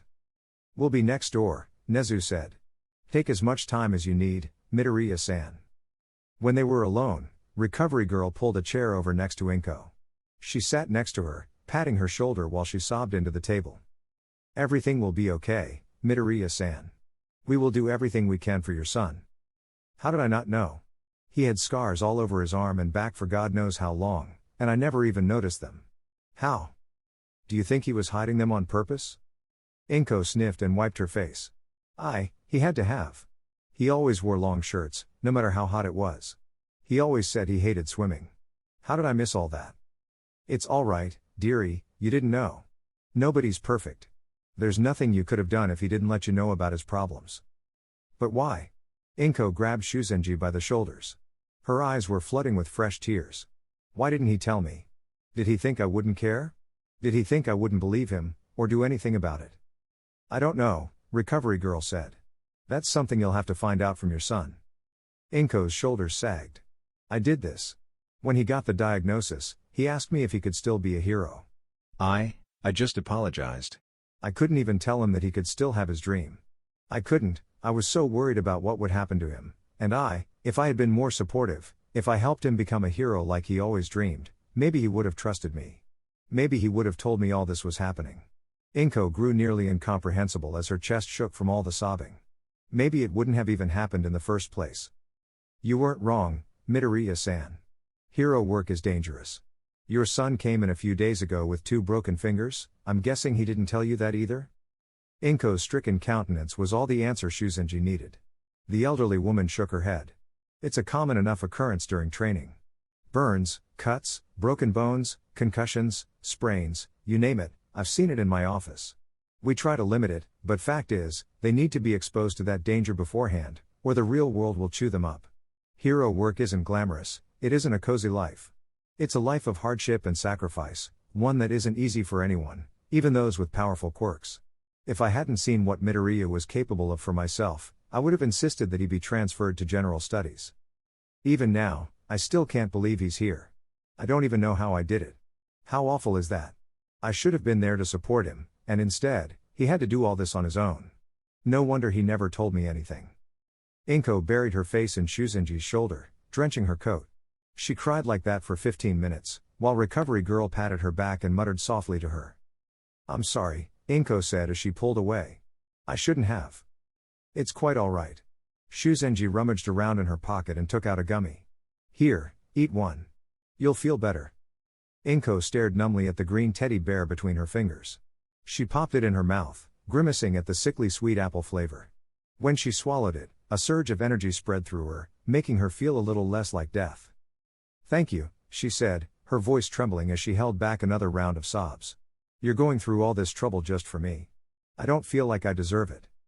That's what heroes are for, Shuzenji said with a warm smile. We help whoever and however we can. Don't worry about not being worth it, because you are. You care about your son, and because of that, I know the 2 of you will be okay. Inko took a deep breath and wrung her hands together. Thank you, Shuzenji-san. I don't know what to do next. Where do I even begin? Well, we have a counselor on staff for situations like this. If you would like, we can talk to Nezu and see if we can set up an appointment. We also have psychiatrists we can contact, but it may take a while before they can see your son. The counselor sounds perfect. Inko wiped her face on her sleeve, grimacing when some of her makeup stained the fabric. I'm a mess. Don't worry about that, I have some powder you can borrow. It's fine, I'm just heading home anyways, but thank you. Shuzenji poured Inko another cup of tea. Should I go get Nezu? Please. Inko barely had time for a sip before everyone was back. She tried her best to stay in control of herself, but she knew she looked like a mess from the pained expression on Aizawa's face. From what I understand, you wish to set up an appointment with the school's counselor, correct? When Inko nodded, the principal said, I can get you in as early as next Monday, after school. Will that be all right? It will. She had worked that day for both jobs, but the thought didn't even cross her mind. Thank you so much. Anytime, Midoriya-san. Is there anything else we can help you with? No, you've done so much already. I'll be fine. Thank you. Aizawa-san can take you to the entrance. I'll send you an email to confirm the appointment and tell you when to arrive. Gathering up her things, Inko said her goodbyes to Nezu and Shuzenji before following Aizawa out of the room. This time, the pro-hero walked more slowly, looking behind him once in a while with a concerned expression. Each time they came to a corner, he made sure no one was in the hallways. The path was a different one, winding past large, closed-off buildings and open fields. When they arrived at a small gate at the rear of the school, Aizawa paused. This is the back entrance. After all that, I figured you wouldn't want to deal with all the vultures lurking outside the school. It took Inko a few moments to realize that Aizawa meant the reporters. Yes, thank you. I don't think I want to end up in a newspaper looking like this. Aizawa smiled, but it was strained. I am so sorry for everything you and your son have been through. He pulled up a sleeve, revealing a few scars of his own. I know what it's like. Will he be okay? Inko asked. He's a tough kid. And honestly, he has the potential to be an amazing hero. He had a determined gleam in his eye when he said, I'll make sure of it. I wish I had seen it sooner. If I had. It's not your fault. That much, I'm sure of. He scowled and added, if anything, it's whichever incompetent idiot was running his prep school, for letting it get this bad. If any students at UA try to harass him, I'll see to it that they are expelled at the minimum. Good. I could tell that his old teachers never really cared, but I didn't think there was anything I could do about it. I'm glad he finally has a good teacher. Wiping away a stray tear, she said, thank you, and have a good day, Aizawa-san. When Izuku came home, Inko almost confronted him on the spot. Seeing the long sleeves of his school uniform, knowing what was hiding beneath them, brought fresh tears to her eyes, but she wiped them away before her son could see. You know, she said shakily, I want you to know that I'm proud of you. I didn't believe you could be a hero, but you did it. You made it to UA and I want you to know, I'll do whatever I can to support your dream. She didn't know how she expected her son to react, but his indifferent nod felt like the cruelest answer possible. Thanks, Mom. I'm glad you think so. Izuku went to his room, training some more, from the sound of stomping feet and heavy breathing behind his door. 1 week, she just had to pull through for 1 week, and they could sort this all out. It had taken her far too long, but she finally got the help her son needed. Nezu had another conference room waiting when Recovery Girl kicked them both out. Nezu reached for his cup, only to find he had left it in the other room. What a bother, he said idly. I hope it doesn't get cold before we go back. Aizawa took a seat and folded his arms. I thought we weren't going to approach his mother. She approached me. Good thing she did. I had thought that she was helping her son hide his quirk, but I see now that she's as in the dark as we are. Is that good or bad? Nezu grimaced. Very bad. The fact that he managed to keep those scars a secret from his own mother for so long speaks to how well he can hide things, and it also points to possible trust issues. Getting Izuku to admit he has a quirk, let alone confide the details of its use and limitations, will be nearly impossible. Aizawa drummed his fingers on the table, looking down with an uneasy countenance. I feel bad for her. We dropped one hell of a bombshell on her, and we still haven't told her about his mystery quirk. I'm afraid we won't be doing that today. An edge crept into Aizawa's voice. Why not? For one, all our evidence is circumstantial. While we could use Tsukuchi to resolve the matter, the situation's too delicate for such a hammer, so to speak. Second, if Midoriya-kun were to catch wind of our suspicions, it may make him flee.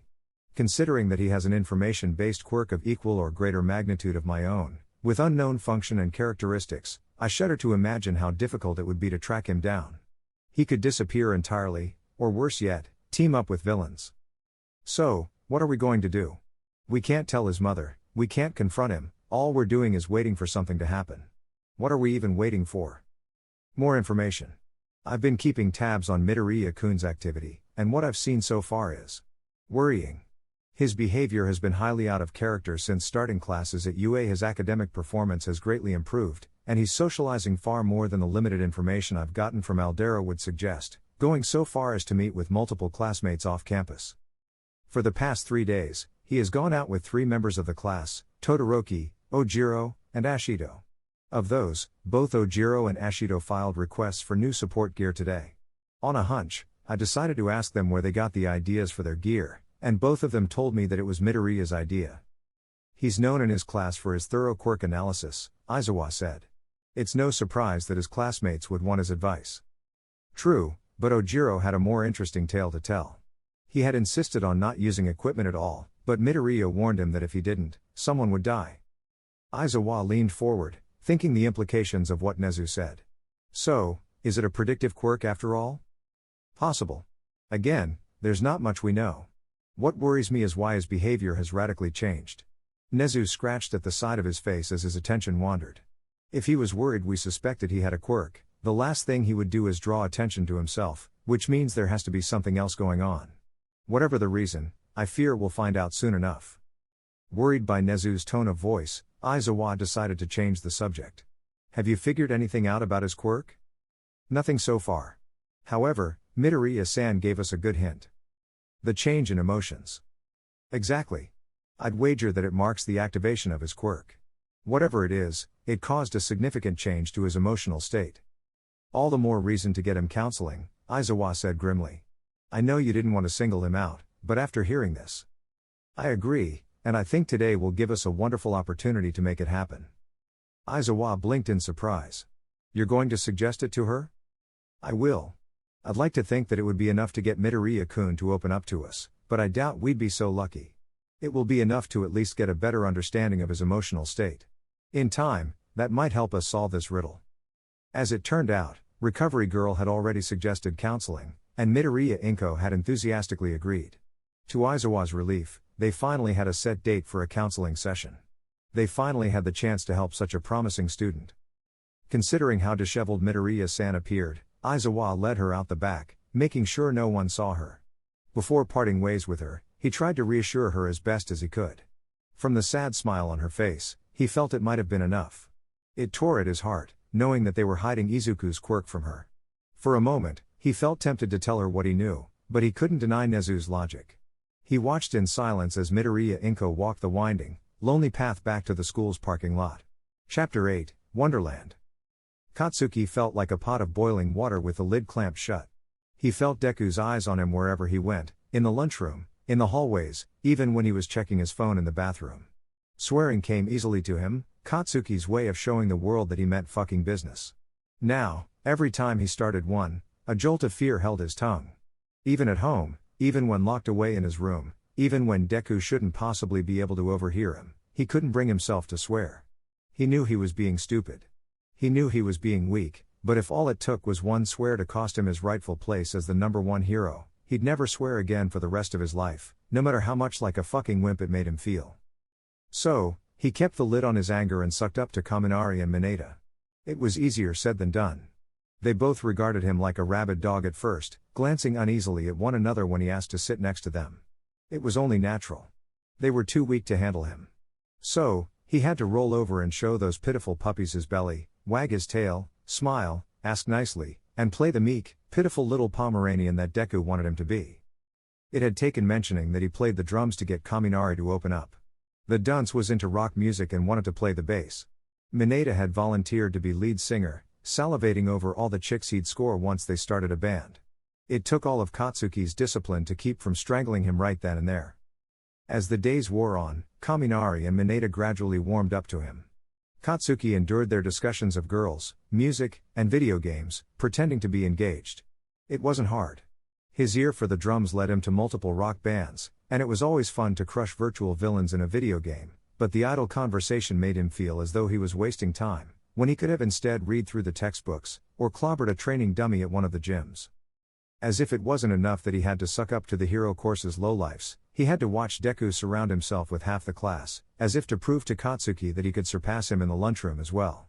Each day, he'd have someone different sitting next to him, making hand gestures with signs, having raccoon eyes lean on his shoulder to look at his hero notes, swapping baked goods with lips, or just sitting in silence with the human thermostat. Deku's table was the center of the room, with the rest of the hero students orbiting around him, while Katsuki was out in the middle of fucking nowhere, right next to the useless Gen Ed students and their creepy, muttering business-minded twins. Per Izuku's instructions, Katsuki asked his two reluctant companions if they wanted to hit up the arcades. Their hesitation died the moment he waved Izuku's crisp 5,000 yen note in front of their faces. By the next day, they both confirmed that it was all right with their parents. Katsuki took them to an arcade on the other side of town. The last thing he wanted was to run into his old classmates. He had heard that the place was more expensive, but worth the price. As he walked past row after row of arcade cabinets, all looking as fresh as when they rolled off the factory floor, he reluctantly agreed it was better than his old haunt. Kaminari took the lead, steering them towards an on-the-rail shooter with room for 4. Mock villains held gagged civilians hostage as they made their way floor by floor, shooting flames, feathers, and denim strands in obvious homage to top heroes. Kaminari had terrible aim, roasting as many civilians as villains, and Mineta was a touch too short to reach over the console, leaving him shooting feathers towards the top of the screen. Katsuki had to work overtime, flinging denim left and right to leave villains comically hogtied with their own clothes. Miraculously, they made it to the final boss fight on the roof. Muscular, mechanical eye leering at them, muscles bulging out of his skin, laughed at them as he stomped onto the screen. Nondescript fallen heroes littered the scene, beaten into walls or left lying on the floor. They had to target bulges in his arms and legs, stopping him from throwing punches and softening him up until his eye was exposed. After a few shots to the eye, he'd go back to guarding it, rinsing and repeating until he hit the floor. "Hell yeah," Kaminari shouted. "That's what I'm talking about." With the target half the size of the screen, Kaminari still found a way to roast the heroes in the background. Mineta at least proved his worth in stopping the overhead punches and going for the eye, but Katsuki barely blocked the kicks on his own. As tempted as he was to point out how useless they were, Katsuki couldn't risk Deku taking offense to the ordered trip to the arcade being cut short. Next to catch their attention was a two-player fighting game. Mineta bowed out, taking the opportunity to ogle a girl leaning over a pinball machine, while Katsuki and Kaminari picked characters. Katsuki went for Endeavor, but Kaminari beat him to it. "Sorry, man, he's my main." All Might was selectable, but the one rule of any fighting game was to never pick All Might.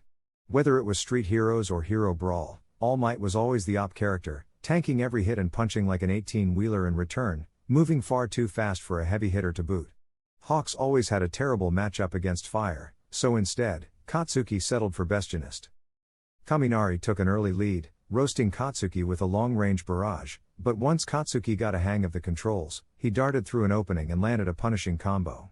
Not letting up the pressure, Katsuki pressed Kaminari's character against a wall until his health bar emptied. "Aw, I thought I had you," Kaminari complained as he fed more money into the machine. "Hey, Mineta, you're up." Not wanting to learn another control scheme, Katsuki stuck with Bastionist while Mineta went with Mirko. Surprisingly competent at the game, Mineta leapt behind Katsuki and dealt a powerful kick, knocking Bastionist into a stack of crates. From there, it was a slaughter, as Mineta strung combo after combo while Katsuki struggled to get a hit in. The whole battle left Katsuki in a fit of apoplectic rage. Mineta smirked at Katsuki, but his giddiness evaporated before the fire in Katsuki's eyes. With a panicked glance at Kaminari, Mineta swallowed and said, "Good game, Katsuki. You did great." "Like hell I did," Katsuki snapped. Any other time, he'd have shown Mineta his place, but he couldn't, not when Deku might hear about it. Taking a deep breath, Katsuki said, "Kick Kaminari's ass so we can move on to something else." Kaminari was thoroughly trounced, with Mirko smirking under the flawless victory screenshot, one foot on Endeavor's chest as he lay unconscious on the street. The next game to catch their attention was the dance pad, this one with room for 4. Mineta argued for one with busty girls dancing in the background, but Katsuki swiftly vetoed him, settling for a hero-themed song. Once again, fate left him with impeccable styled Bastionist, dancing with a soulless stare. Kaminari, to his joy, got Endeavor glaring as he two-stepped, while Mineta scowled at Edgeshot folding himself as he twirled. Yet again, Mineta proved himself better than he had any right to be, practically leaping between each button on the floor, but this time, Katsuki gave as good as he got, matching the smaller teen step for step. Kaminari, meanwhile, got hopelessly left behind, the crowd booing as red lights blared around Endeavor. Not even half the song went by before he got the game over screen. As the dance wound to a close, Mineta's eyes darted between the two scores. Making a quick calculation on his odds of surviving another victory, Mineta fumbled the last few steps, lowering his score just enough for Katsuki to pull ahead. Noticing the intentional fumble, Katsuki glowered as the screen announced his victory and Bastionist stiffly bowed to the invisible audience. "Next time," Katsuki growled, "don't hold back. Got it? I'm not going to take some lame-ass victory." Sure, got it," Mineta hastily said as sweat dripped down his face. As they made their way back around the arcade, the rock hero setup caught Kaminari's eyes. He dragged Katsuki and Mineta over, claiming the bass while Mineta scooped up the microphone. Katsuki settled into the drummer's seat and gave the light, plastic sticks an experimental flip. They were attached to the rest of the set with wires, but he could tap out a beat well enough. Predictably, Mineta went for a song from a high-profile all-female band, but Kaminari and Katsuki both shot down the easier pop song. Kaminari steered them towards a higher difficulty hard rock song. Nodding his head a few times to the beat, Katsuki drummed out his part, missing the occasional tap when the wires got tangled, but quickly getting the hang of it. Kaminari tackled the awkward fingerings and fast strumming with ease, not dropping a single note as he jammed out on the cheap plastic controller. Mineta, while singing at the right intervals to score in the game, had a voice that made nails on a chalkboard sound like an orchestral symphony. His voice screeched and groaned like a saw cutting a block of iron in half. Puberty had clearly kicked his voice box in the balls, but from the way he winked at two passing girls, he had no idea how terrible he was. With their high score, the game offered them an encore. Katsuki grabbed Mineta by the scruff of the neck and plopped him in front of the guitar, telling him on no uncertain terms that if he ever tried to sing in his presence again, he'd personally see to it that the balls below his waist would be the same color as the ones he had for hair, and added that it might bring his pitch high enough so it'd be inaudible to the human ear. Suitably subdued, Mineta strummed the guitar while the computer took over the vocals. Mineta's fingers were too short for the more complex fingerings, but they were able to limp their way to a second finish of the song. Thoroughly gamed out, Kaminari and Mineta drifted over to the ticket games, mindlessly mashing buttons and pulling levers to squeeze tickets out of the machines. Katsuki went over to the skee ball. Years of practice let him sink all but one of the balls in the highest point target in the top left corner. A few fistfuls of tickets later, Kaminari had a temporary endeavor tattoo, Mineta was nursing a nosebleed and clutching a mini midnight doll, cleavage and skimpy costume included, and Katsuki had a wad of candy to gnaw on while studying for the night. The games alone had wrung out Deku's 5,000 yen, and they hadn't even gotten food, not that Katsuki would complain. He'd sooner fork over his entire wallet than grovel at Deku's feet for more spending money. The arcade had a dining area off to the side, bedecked with hero paraphernalia from the hottest new heroes. A full-sized replica of All Might's costume hung behind glass in one corner, along with a signed, framed photograph of Hawks with his sidekick, a pair of jeans signed by Bestionist, and a box of Wash's favorite detergent. The menu featured greasy food of all kinds, from takoyaki and karaage to cheese curds and French fries. Mineta and Kaminari argued back and forth over what to get, but once Katsuki got fed up with listening to them squabble, he ordered them all pizza. They got a table with a good view of the television, and to Mineta's joy, a table of 4 chicks just far enough away to not notice him creepily staring at their chests. Kaminari started a conversation about what kinds of songs they would play if they got a band together. Mineta half listened, throwing out apathetic comments as he kept his eyes on the other table. When the pizza finally arrived, Katsuki regretted not coming sooner. A cheesy, greasy aroma wafted from the pizza, mingled with the scent of oregano and fennel in the sausage. He pulled a slice towards him, smiling in appreciation of the thick, gooey strands of cheese that stretched out as he brought the slice closer to his mouth. The crust was thin and crunchy, the sauce tangy, the cheese divine. Even Mineta was roused from his perverted thoughts, pausing to stuff his face full of pizza before turning back around. The girls eventually noticed Mineta's peeping, though how it took them half a pizza for them to get around to scolding Mineta was beyond Katsuki. He watched the trouble unfold, first as startled glances at Mineta, then hushed whispers upset and angry enough to reach Katsuki's ears. Finally, one of the girls stood, drink in hand, walked over to their table, and towered over Mineta. Her fingernails glittered with flecks of silver, though whether it was nail polish or a quirk was anyone's guess. "Excuse me," she said in a snippy voice. "But it's rude to stare. Please stop." Mineta gave his biggest shit-eating grin, much to Katsuki's inward exasperation. "Sorry, but I couldn't help myself, not when you've got such a nice rack." Katsuki rolled his eyes, swearing internally. Judging by the scowl and embarrassed flush on the girl's face, that comment did not have the intended effect on the girl. She drew herself up even higher, using every inch of her heels to look down on Mineta. "You're such a pervert. Leave us alone before I tell the manager." Mineta's smile faltered, but even though he had already hit rock bottom, he was determined to dig himself even deeper. "Hey, don't be like that." He squeezed one of the balls on his head and said, "Why don't you take a seat next to me? I'll let you touch my balls." The girl's eye twitched in agitation. She upended her drink over Mineta's head, spilling it all over his bulbous hair. The liquid ran off, not leaving a single drop on Mineta's head, but splashing onto his shirt and the table. "Here's what I think of your stupid little balls. I wouldn't come near you if you were the last boy on earth." She gave a snarky laugh and said, "Try again when you've grown 2 feet and don't look like someone stuck balloons on a clown. Now, if you'll excuse me, I'm going to get the manager." Not wanting to deal with the manager, or worse, end up with Mineta being expelled for sexual harassment, Katsuki quickly stood up. "Excuse my idiot of a friend, he's really desperate because of the way he looks. Leave the manager out of it, and I'll make sure he doesn't bother you again." Mineta gaped open-mouthed at him, alternating between anger and worry at Katsuki's ominous tone. The girl sneered at him. "Oh please, I bet you were checking us out too, you pervert." Anger boiled up in Katsuki's veins. As tempting as it was to call her a bitch, Deku's threat held him back. He felt the window for a comeback closing, and in a moment of desperation, he said, "Nah, I'm not impressed. There's way better in my class, and she's far less shy about hiding what she's got. Probably because she doesn't have to wear a padded bra. Kaminari hooted in laughter as the girl sputtered and glared at him. His outburst had even caused a stir at the girls' table. Oh yeah? The girl said, sputtering, well, I bet she gives such a show because she's a slut. Katsuki shrugged. So what if she is? Not like I care. The girl was spinning her wheels at this point, but she was determined not to lose ground. And I bet even then, she won't let a dirty asshole like you anywhere near her. Where did you get those clothes, Walmart? The girl's own clothes seemed expensive, if the tacky design was anything to go by. Katsuki surreptitiously dug a finger into one of the pizza slices, coating his finger in a dollop of pizza sauce. At least I don't get mine out of the dumpster out back. The girl gasped, and her face reached an even deeper shade of crimson. I'll have you know, this shirt is a new Wabami line top and cost over 20,000 yen. I bet it's worth more than your entire wardrobe. Katsuki flung the sauce while she went on about how valuable her shirt was. The dollop landed just above her waistline, and she didn't notice.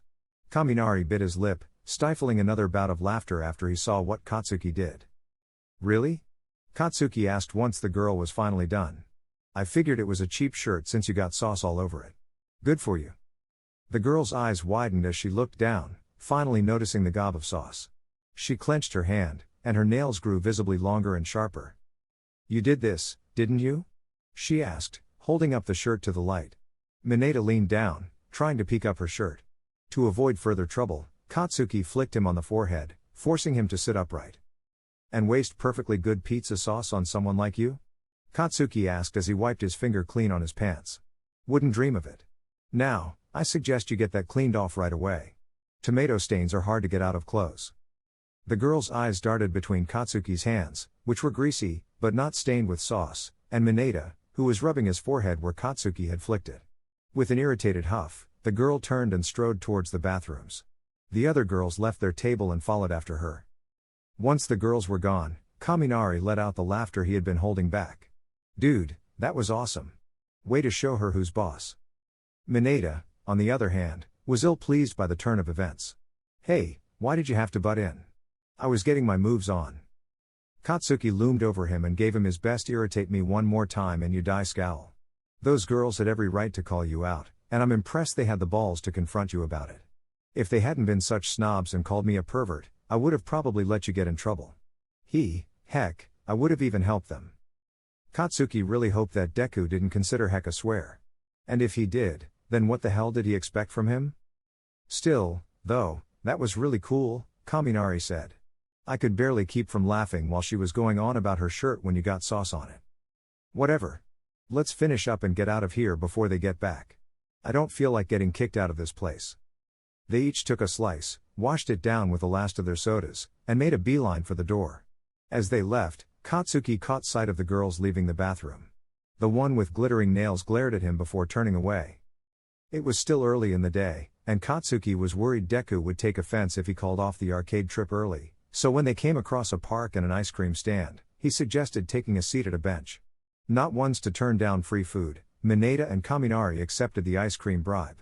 They sat down with their frozen treats and watched people walk by. Hey Bakugo-san, Kaminari said once he finished his ice cream. Mind if I ask you a question? Shoot. Why did you start hanging out with us? Mineta's attention was pulled away from the woman he was watching. Katsuki felt his stomach drop. What do you mean? Katsuki asked, hoping to buy time and think of a better answer than Deku blackmailed me into hanging out with you two losers. Kaminari looked away and nervously scratched the back of his neck. Well, the first couple days of school, you were, well, how should I put it? An asshole, Mineta said, bracing for Katsuki's imminent anger. Kaminari cringed, but he didn't contradict Mineta's words. Well, you swore at basically everyone, called us all extras, and tried to murder the first student you fought against. Well, I think so, anyways. Not really sure what happened there. Then, one day, that all, I dunno, went away? It's not like you were a completely different person, just different. Kaminari sighed and tossed the soggy ice cream wrapper in the garbage. I don't know, it's just weird. I guess what I'm saying is, I don't know what's going through your head or why you're hanging out with us. I mean, don't get me wrong, I'm glad you invited us out and I had a great time, I just want to know why. He couldn't tell them the truth, and he doubted an outright lie would hold up. As Kaminari struggled to put his thoughts together, Katsuki pieced together exactly what he could tell them. "I got some advice," Katsuki said carefully, "about how I could be a better hero. They suggested that I find someone to hang out with, and, well, they suggested you too." Katsuki cringed at his own words and waited for their reaction. Kaminari blinked, taken aback by the answer, and looked down at the paved path. "Well," he said with a nervous chuckle. "I don't know what I was expecting, but it definitely wasn't that." "Yeah," Mineta shouted. "You used us." Katsuki cringed and felt his blood boil at his reaction. It wasn't his fault that Deku was making him do this. What the hell did they want from him? Kaminari took a deep breath. "Well, I guess I don't mind. You did just treat us to arcades, lunch, and ice cream. And, well, it's not really a bad thing that you're trying to reach out to people, even if someone told you to." Kaminari looked at Katsuki and smiled. "You were honest about it too. You could have just lied or gave a vague reason, and instead, you told us the truth. You're really not mad?" "Nah. Explains a lot." Kaminari smirked. "They also told you not to swear, didn't they?" Katsuki scowled and asked, How do you know that?" I dunno, maybe it's because you have to stop yourself from swearing every sentence?" Kaminari tentatively put a hand on his shoulder. Katsuki frowned at it but didn't shove it off. "Look, it's weird, and I don't know how to feel about this whole thing, but you're clearly working hard to be a better person. I guess, well, I don't mind being your friend. You're not easy to hang around with, but you know how to rock and the way you stood up to that chick was awesome. You don't have pay to get me to hang out with you. In fact, next time's on us." "Us?" Mineta asked. Kaminari elbowed him in the ribs hard enough to make him double over. "Yes, us, unless you feel like sitting alone at lunch." Mineta scowled, rubbing his bruised ribs, and said, "Fine, next one's on us. I still don't like it, but I guess it's fine." Kaminari said, "Let's not talk about this again, alright? From here on, we're friends, and that's that. Deal, Katsuki-san?" Kaminari held out his hand, waiting for Katsuki to take it. Katsuki didn't know how to react to the sudden kind gesture. Half of him raged at the weakling taking pity on him, playing the part of being friends for his sake, and the other half was confused, didn't understand why Kaminari wasn't angry, didn't push him away for basically using him, like Mineta said. As Kaminari's smile faltered, Katsuki took his hand and awkwardly shook it. "Deal," Katsuki said through gritted teeth. Chapter 9, Into the Void. 1 second, the whole world dropped away, leaving Masharao floating in a black void. The next, reality was back, only everything was on fire. For one confused second, Masharao wondered what he had done to deserve being kicked straight to hell, no waiting in line for St. Peter's judgment. A knife darted out of the flames. Masharao did a wing block out of reflex, stepped into his attacker, and laid him out with a well-aimed punch. More attackers rushed at Masharao from the fires. He crouched into a familiar stance and took a deep breath, instantly regretting it when smoke filled his lungs. As he coughed, the villains ran forward, only for a string of tape to stop them short. "Ojiro-san, over here." Hanta called through the flames. He tugged, forcing the group of villains to stumble back before one slashed the bindings. Tokoyami was with him, fending off another villain with a shrunken Dark Shadow. Using the opening, Masharao ran towards them and helped Dark Shadow bring down the villains. "Where are we?" Masharao asked. "Still in the USJ, I think," Hanta said. 13 did say something about a conflagration zone. Tokoyami put himself between the other students and wrapped Dark Shadow around them, holding the villains at bay. "We should head back to the center, like Midoriya said." Quills flew out from the flames. Dark Shadow rose to block them, but some make it past, piercing Tokoyami's cloak. As light crept in through the holes in the cloak, Dark Shadow grew smaller and weaker. "Are you hurt?" Hanta asked, unrolling his tape. "Ojiro-san, keep them off us, I can bandage him up." "I'm not hit," Tokoyami said, "but my cloak's ruined." There was a short pause as the avian teen went through an internal struggle. His next words sound as though they were forced out of him. "Dark Shadow gets weaker in light, and without the cloak, I can't do anything. Here, let me patch it up." While Tokoyami and Hanta were distracted with cloak repairs, the quill villain stepped out of the flames, arms aimed at them, with enough quills bristling from his hands and forearms to turn Masharao's classmates into pincushions. Unable to breathe from fear, Masharao rummaged in his gi's improvised pockets. His hands closed around the bola, a last-minute addition to his hero attire. It was a graceless throw, but one end of the capture weapon struck the villain in the head. They reeled back, quills firing wildly into the air and striking another villain. Cloak repaired, Tokoyami sent Dark Shadow after the quill-bearing villain, bringing him down before he could fire more quills.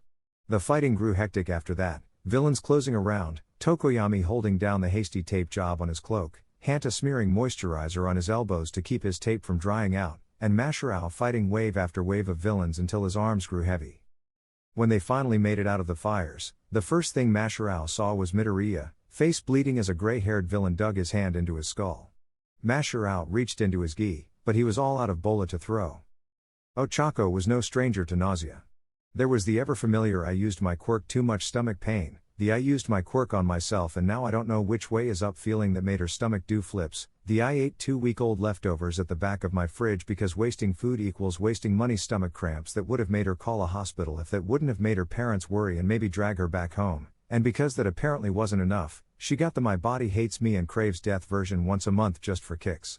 Now, she had a new type to add to her list, the "I'm trapped in a shadowy vacuum and my stomach wants to fill the void" variety she hoped never to experience again. When the void vomited her back into reality, it was to find herself surrounded by villains in a maze of crumbling architecture. Making herself half her weight, a trick she really had to thank Midoriya for suggesting, Ochako leapt 10 feet into the air and landed nimbly onto a cracked archway. A villain came after her, but the weathered stone couldn't support their combined weight. Rocks fell to the ground, scattering the villains around her. Ochako used the opportunity to leap higher. A glint of light from Aoyama's armor caught her eye, and she sprinted towards it. The flamboyant teen had his own bout of stomach pain, struggling to stand after firing his laser in a circle around him. The uneven terrain was keeping the villains at a distance, but Aoyama didn't have long before they made it close enough to stab him. Neither Ochako nor the villains were the first to make it to Aoyama's side. Leaping nimbly over the fallen rocks, Shoji ran in front of Aoyama and spread out his dupli arms. The first villain to reach him was sent sprawling by a 3-pronged punch. "Is there anyone else here?" Ochako asked when she made it to them. "It's just the 3 of us in this zone," Shoji said, "against 15 villains." Still doubled over and nursing an aching stomach, Aoyama shakily said, "I don't think we can take that many. And I can't carry both of you at the same time. Otherwise, we could just run away."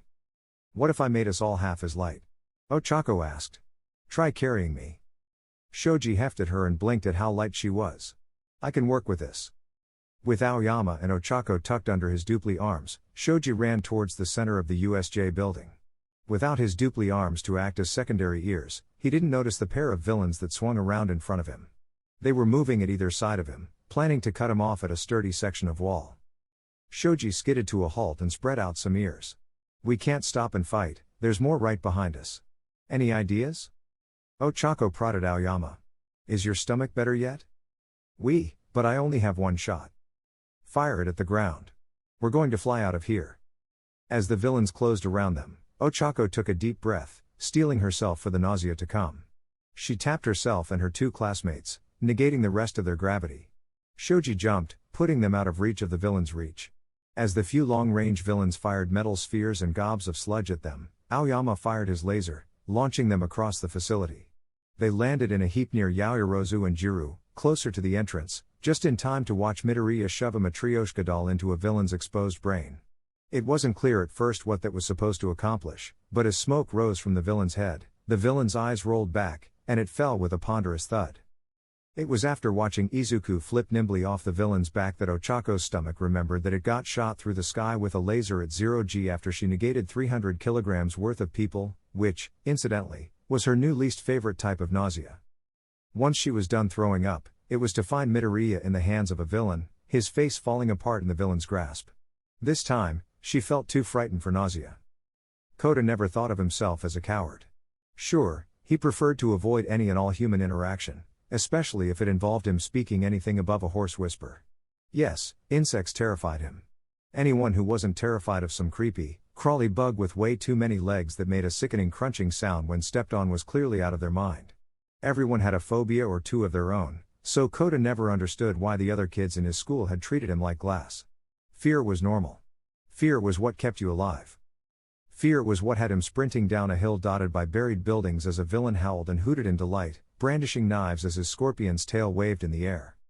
"I'm going to slice you into pretty little ribbons," the villain said, cackling as he sprinted towards Kota.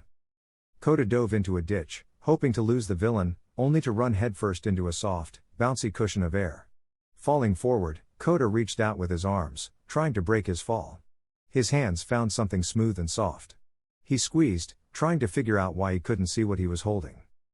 "Good. You stop squeezing, please?" a strained, high-pitched voice asked. As Kota scrambled back, his brain processed everything at once. 1. The squishy wall of air he ran into was in fact his classmate Hagakure. 2. Said classmate, judging by the fact he couldn't see her at all, wasn't wearing any clothes. Yue definitely couldn't make her costume soon enough.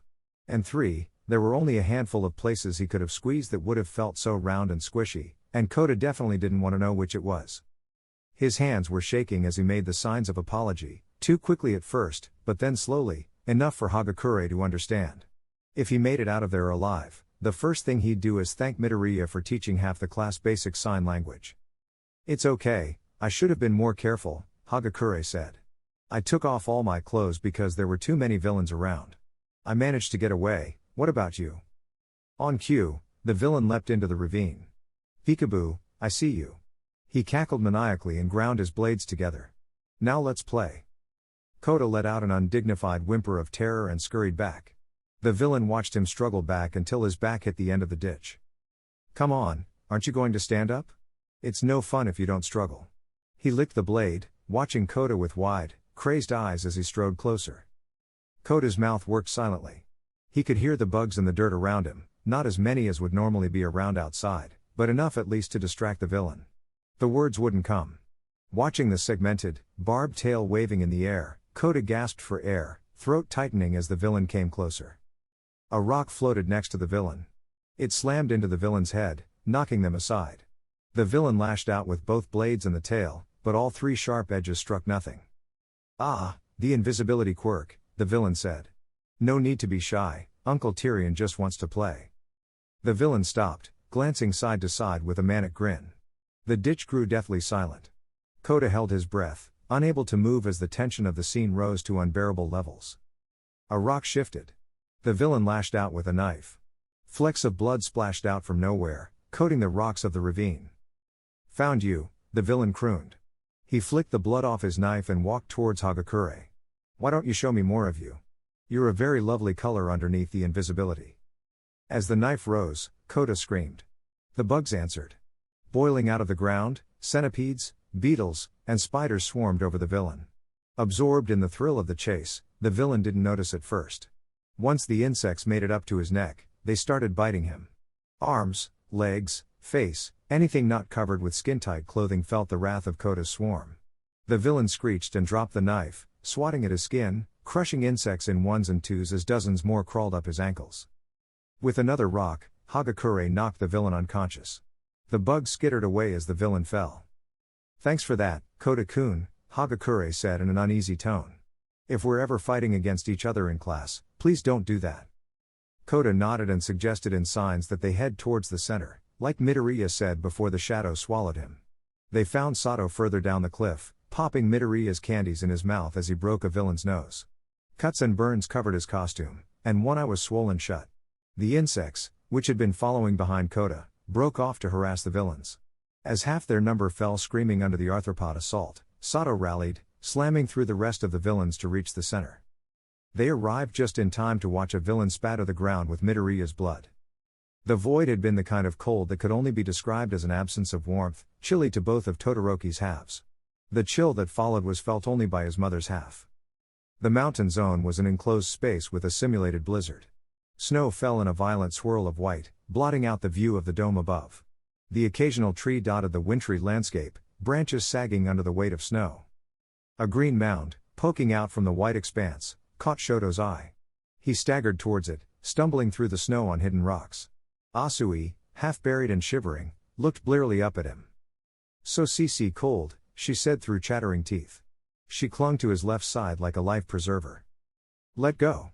We need to get out of here." "Cold-blooded," she stammered. "Can't stay awake. Have to get warm." Shoto swore under his breath.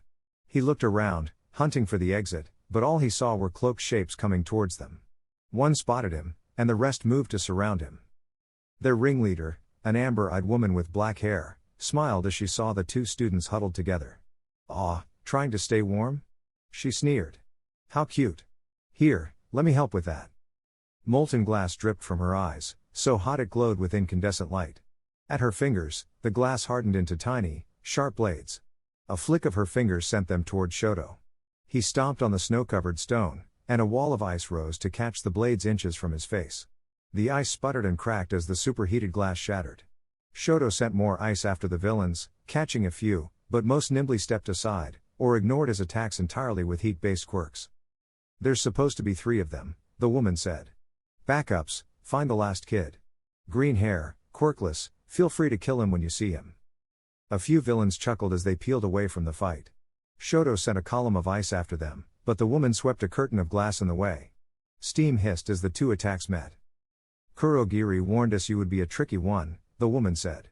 "But sooner or later, you'll both freeze to death." Shoto glanced at Asui. Her lips were turning blue, and her breathing was shallow. Her grip slackened around his arm. As panic set in, he heard Midoriya's words coming back to him, warning him, telling him to use his fire. Shoto shut it out. He wouldn't be his father, no matter what. He wouldn't use his fire. Molten glass bled into the shape of a bow. The villain drew it back. Glass shaped itself into an arrow, knocking itself on the slender glass string. Shoto made a giant wall, wincing as the cold bit into his right side. The arrow plunged into his wall, heating the ice with enough force to blast it apart. Shoto raised his right hand, straining to make another wall. His fingers were coated in frost, the flesh turning black, and his arm was red and throbbing from the cold. "Done already?" the woman asked as she drew a second arrow. "Pity. I was just getting warmed up." Shoto gritted his teeth, pushing himself even further for another burst of ice. As he tried to stand, Asui slipped off his arm. She didn't move as she lay in the snow. "Aw, is the little froggy dead already? Don't worry, you'll be joining her soon." As Shoto stared down at Asui, horrified from watching her succumb to the cold, he felt himself snap. White-hot pain filled his chest, and tears boiled on his cheeks. Midoriya's words bounced off his skull: "Use your fire, surrounded by villains, somewhere warmer, freezing to death, use your fire."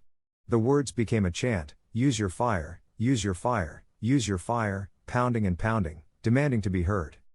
The arrow shot at his forehead. A torrent of fire met it, knocking it aside with a violent gust of air. The fire raced outwards, consuming the villain, reducing her to ash and bone in the blink of an eye. She didn't have time to scream. Snow melted into wisps of steam, forming a misty circle that expanded with Shoto's fire. Villains ran, stumbled, scurried away in their panic to escape the flames. Shoto flung out his arm, and a second wall rose in front of them, blocking their escape. Howls of agony echoed in the mountain zone's dome as the fire closed in, consuming them one by one. Once it was over, the snow was gone. Bare rock and blackened tree stumps dotted the steaming landscape. Asui lay in a pool of water, still not moving. Shoto grasped her with fumbling hands and drew her onto his lap. He radiated heat, the air around him shimmered, and his arm thawed, exposing frostbitten fingers. "Hey," Shoto said softly. "Wake up, please." Asui didn't respond. Another batch of tears filled Shoto's eyes as he hugged her tightly, squeezing more warmth into her lifeless limbs. "I'm sorry," Shoto whispered as he sobbed into his shoulder. "I should have listened to him. I'm so sorry." The void was nothing new to Tsuyu. One time, she had wandered off from her parents and snuck into a restaurant kitchen, enticed by the sounds of sizzling meat and chatting cooks.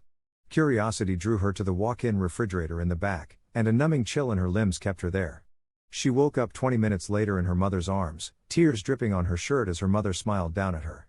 The void was much like the final moment of limbo as the world fell away, with her still conscious but unable to see the world, unable to move, unable to escape or resist the encroaching darkness. What was new was the sudden, jarring transition to freezing cold. Her limbs grew heavy as the cold set in. She tried to rise, but the snow weighed her down. The void crept back as her body warmth seeped into the snow. Warm hands pulled her from the snow. On instinct, she clung to the warmth, soaking in the body heat. She could barely mumble an explanation of what was happening to her as her rescuer trudged through the snow. Tsuyu heard more voices, but they were muffled, foggy from the cold tickling her brain. She fought off her torpor, struggled to stay awake long enough to find warmth, but the hand she clung to grew colder. The chill around her crept deeper into her chest, as walls of ice rose and fell. When she woke up, the The snow was gone. Steam curled from her soaked hero outfit. Senses returned in waves, first prickling heat in her extremities, followed by the smell of ash and moisture. The ringing in her ears faded, revealing muffled sobs. A gray dome grew into focus as she blinked her eyes.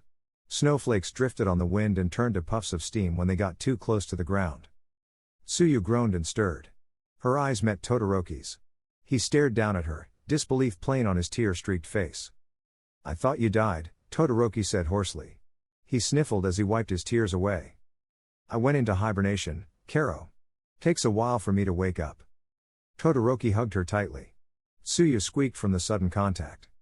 "I'm so sorry," Todoroki said. "You almost died because of me." "I promised not to, but I had to, and I almost didn't." "Well, I'm not dead." Tsuyu, still numb from waking up and shocked by Todoroki's out-of-character closeness, floundered for a way to change the subject. "We should meet up with the others, like Midoriya said." Todoroki stiffly released her and helped her back onto her feet. As they walked down the mountain, Tsuyu stumbled on a loose rock and fell. Another rock, now inches from her face, had eye sockets. A look around revealed a charred skeleton, sans its head, lying as though it had been trying to crawl away to safety. "What happened here?" Tsuyu asked. Todoroki gazed at the bones. "I promised not to use it," he said with a shaking voice. "I promised." Tsuyu swallowed, suddenly understanding what had happened. She looked around and found more bones scattered across the bare mountain, blackened by Todoroki's fire.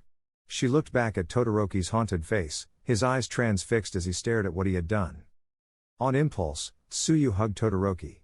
He flinched as she wrapped her arms around him. "It's okay," she said. "Let's just get out of here before more show up." Todoroki nodded and let her lead him to the mountain zone's exit. Tsuyu tried not to look at the bones, tried not to think of what might have happened if Todoroki hadn't burned them all, tried not to imagine their screams, tried not to wonder why Todoroki, distant, quiet, emotionally dead Todoroki, was crying over her. They made it out just in time to see a hand reach for Midoriya from the swirling void. When the void swallowed Katsuki, he responded the same way he would with anything ominous, threatening, or annoying, blasting the ever-living shit out of it until his palm stung. The void, being a metaphysical vacuum, suffered no damage as a result of the outburst, which naturally made Katsuki even angrier. He had a finger on the pin of his grenade gauntlet, ready to nuke the swirling purple void to Kingdom Come, when it deposited him in a giant puddle amidst a torrential downpour, raising Katsuki's anger level to biblical proportions. Unfortunately for one surprised villain with an iguana's facial features, they became the new outlet for Katsuki's pent-up fury. Leaving the smoldering, half-dead villain in his wake, Katsuki followed the hysterical screams until he found Mineta and Kaminari, backed against a building as 5 villains swarmed them. Katsuki detonated his palms, flying forward to kick a villain in the chin. "The exploding one's here!" A villain shouted. "Have everyone surround them." Katsuki grabbed his face. He ignited his sweat, but all he got was a pathetic pop. The villain grabbed him by the wrist and shoved him aside. "Not so tough here, are you?" The villain sneered. "Have fun trying to blow things up when your hands are wet." Katsuki stared in rage at his soaked gloves. He tore one off with his teeth and rubbed furiously, trying to dry and heat his hands, but the rain washed away his efforts. "What do we do?" Mineta cried. "They're going to kill us?" "Use your quirk, dumb, just use your quirk," Katsuki snapped. "Oh yeah, great plan, I'll just cover them in sticky balls until my head bleeds, that'll stop them from smashing our heads in." Mineta pointed at the sidewalk, which was already dotted with purple spheres. "In case you noticed, they aren't doing much." "I could shock them all," Kaminari said, "it'd be really easy in this rain." "Yeah, but we'll all be fried to a crisp." "And I'll be an idiot, I know." Kaminari and Mineta both looked up at Katsuki. "What do we do?"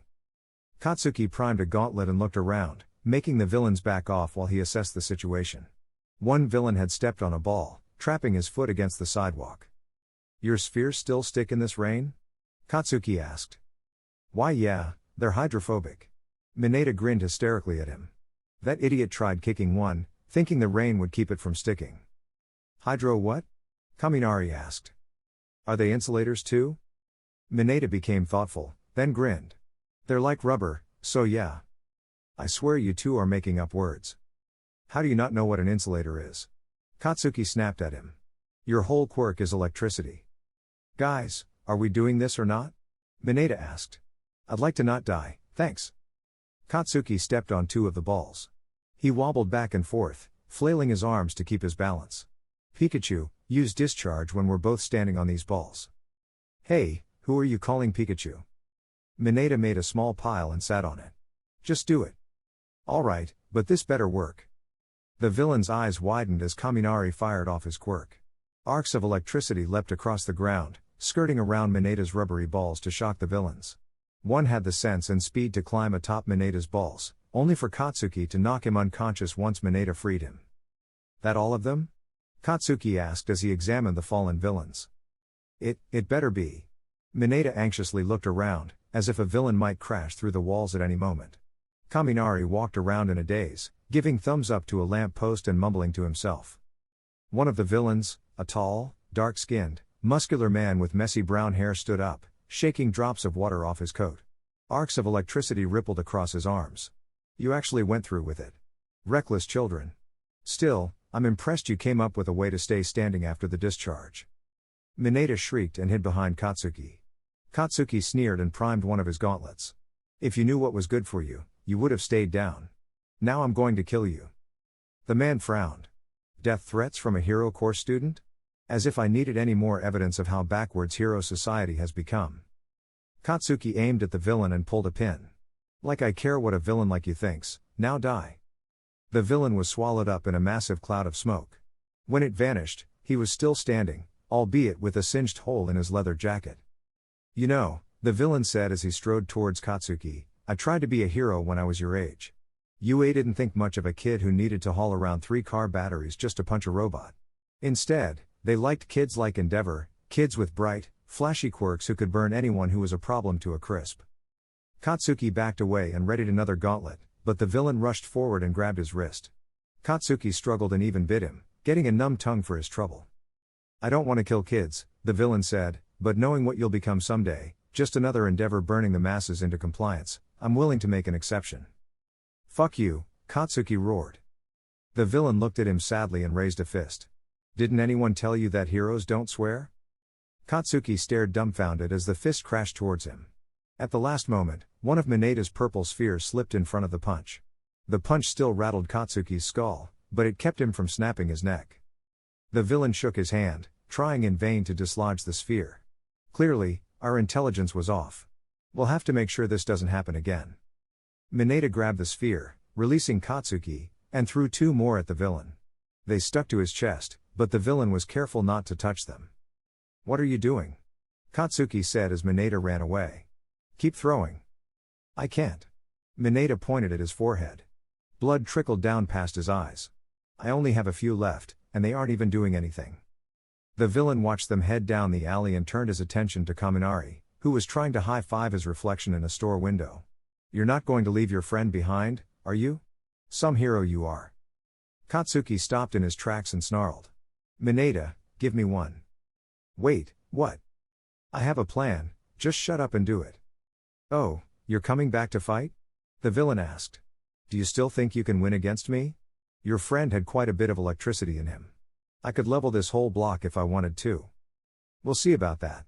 Katsuki primed his other gauntlet, pulled the pin, and pressed Mineta's sphere into the opening. Eat this, sticky grenade. With a deafening roar, the nitroglycerin detonated. The sphere flew apart in a burst of purple goo, drenching the villain and Kaminari in viscous, rubbery liquid. The villain pulled and struggled, but the goo held him fast to the ground. The more he struggled, the tighter the goo clung to him, until he was hunched over. While Mineta dug Kaminari out of the goo, Katsuki strode up to the fallen victim. That's what you get for being a villain. I'll beat any of you, anytime, anywhere. This isn't over, the villain growled. I won't let people like you become heroes. You don't deserve it. Katsuki scowled. He planted his foot on the villain's face, taking care not to touch the goo, and drove his head into the ground. The villain gasped, curling to keep his nose and mouth just above the water. Mineta stared at Katsuki with a nervous expression. Katsuki kicked water into the villain's face and turned away. Let's get out of this stupid rain. There's more villains to kill. As it happened, there was only one villain left in the center plaza. He had his hand on Deku's face, with one finger poised over his forehead. Deku's eyes met Katsuki's at the last moment. His serene expression brought back memories months old, memories Katsuki had angrily shoved aside, telling himself it didn't matter, He was still worthless, someone as pathetic as Deku couldn't have possibly saved him. The finger fell. Deku's skin flaked away, then the muscle underneath, then the bone. Blood gushed from the wound, staining the hand and running down Deku's face. All the while, Deku kept smiling that calm, quiet smile that set Katsuki's soul on fire.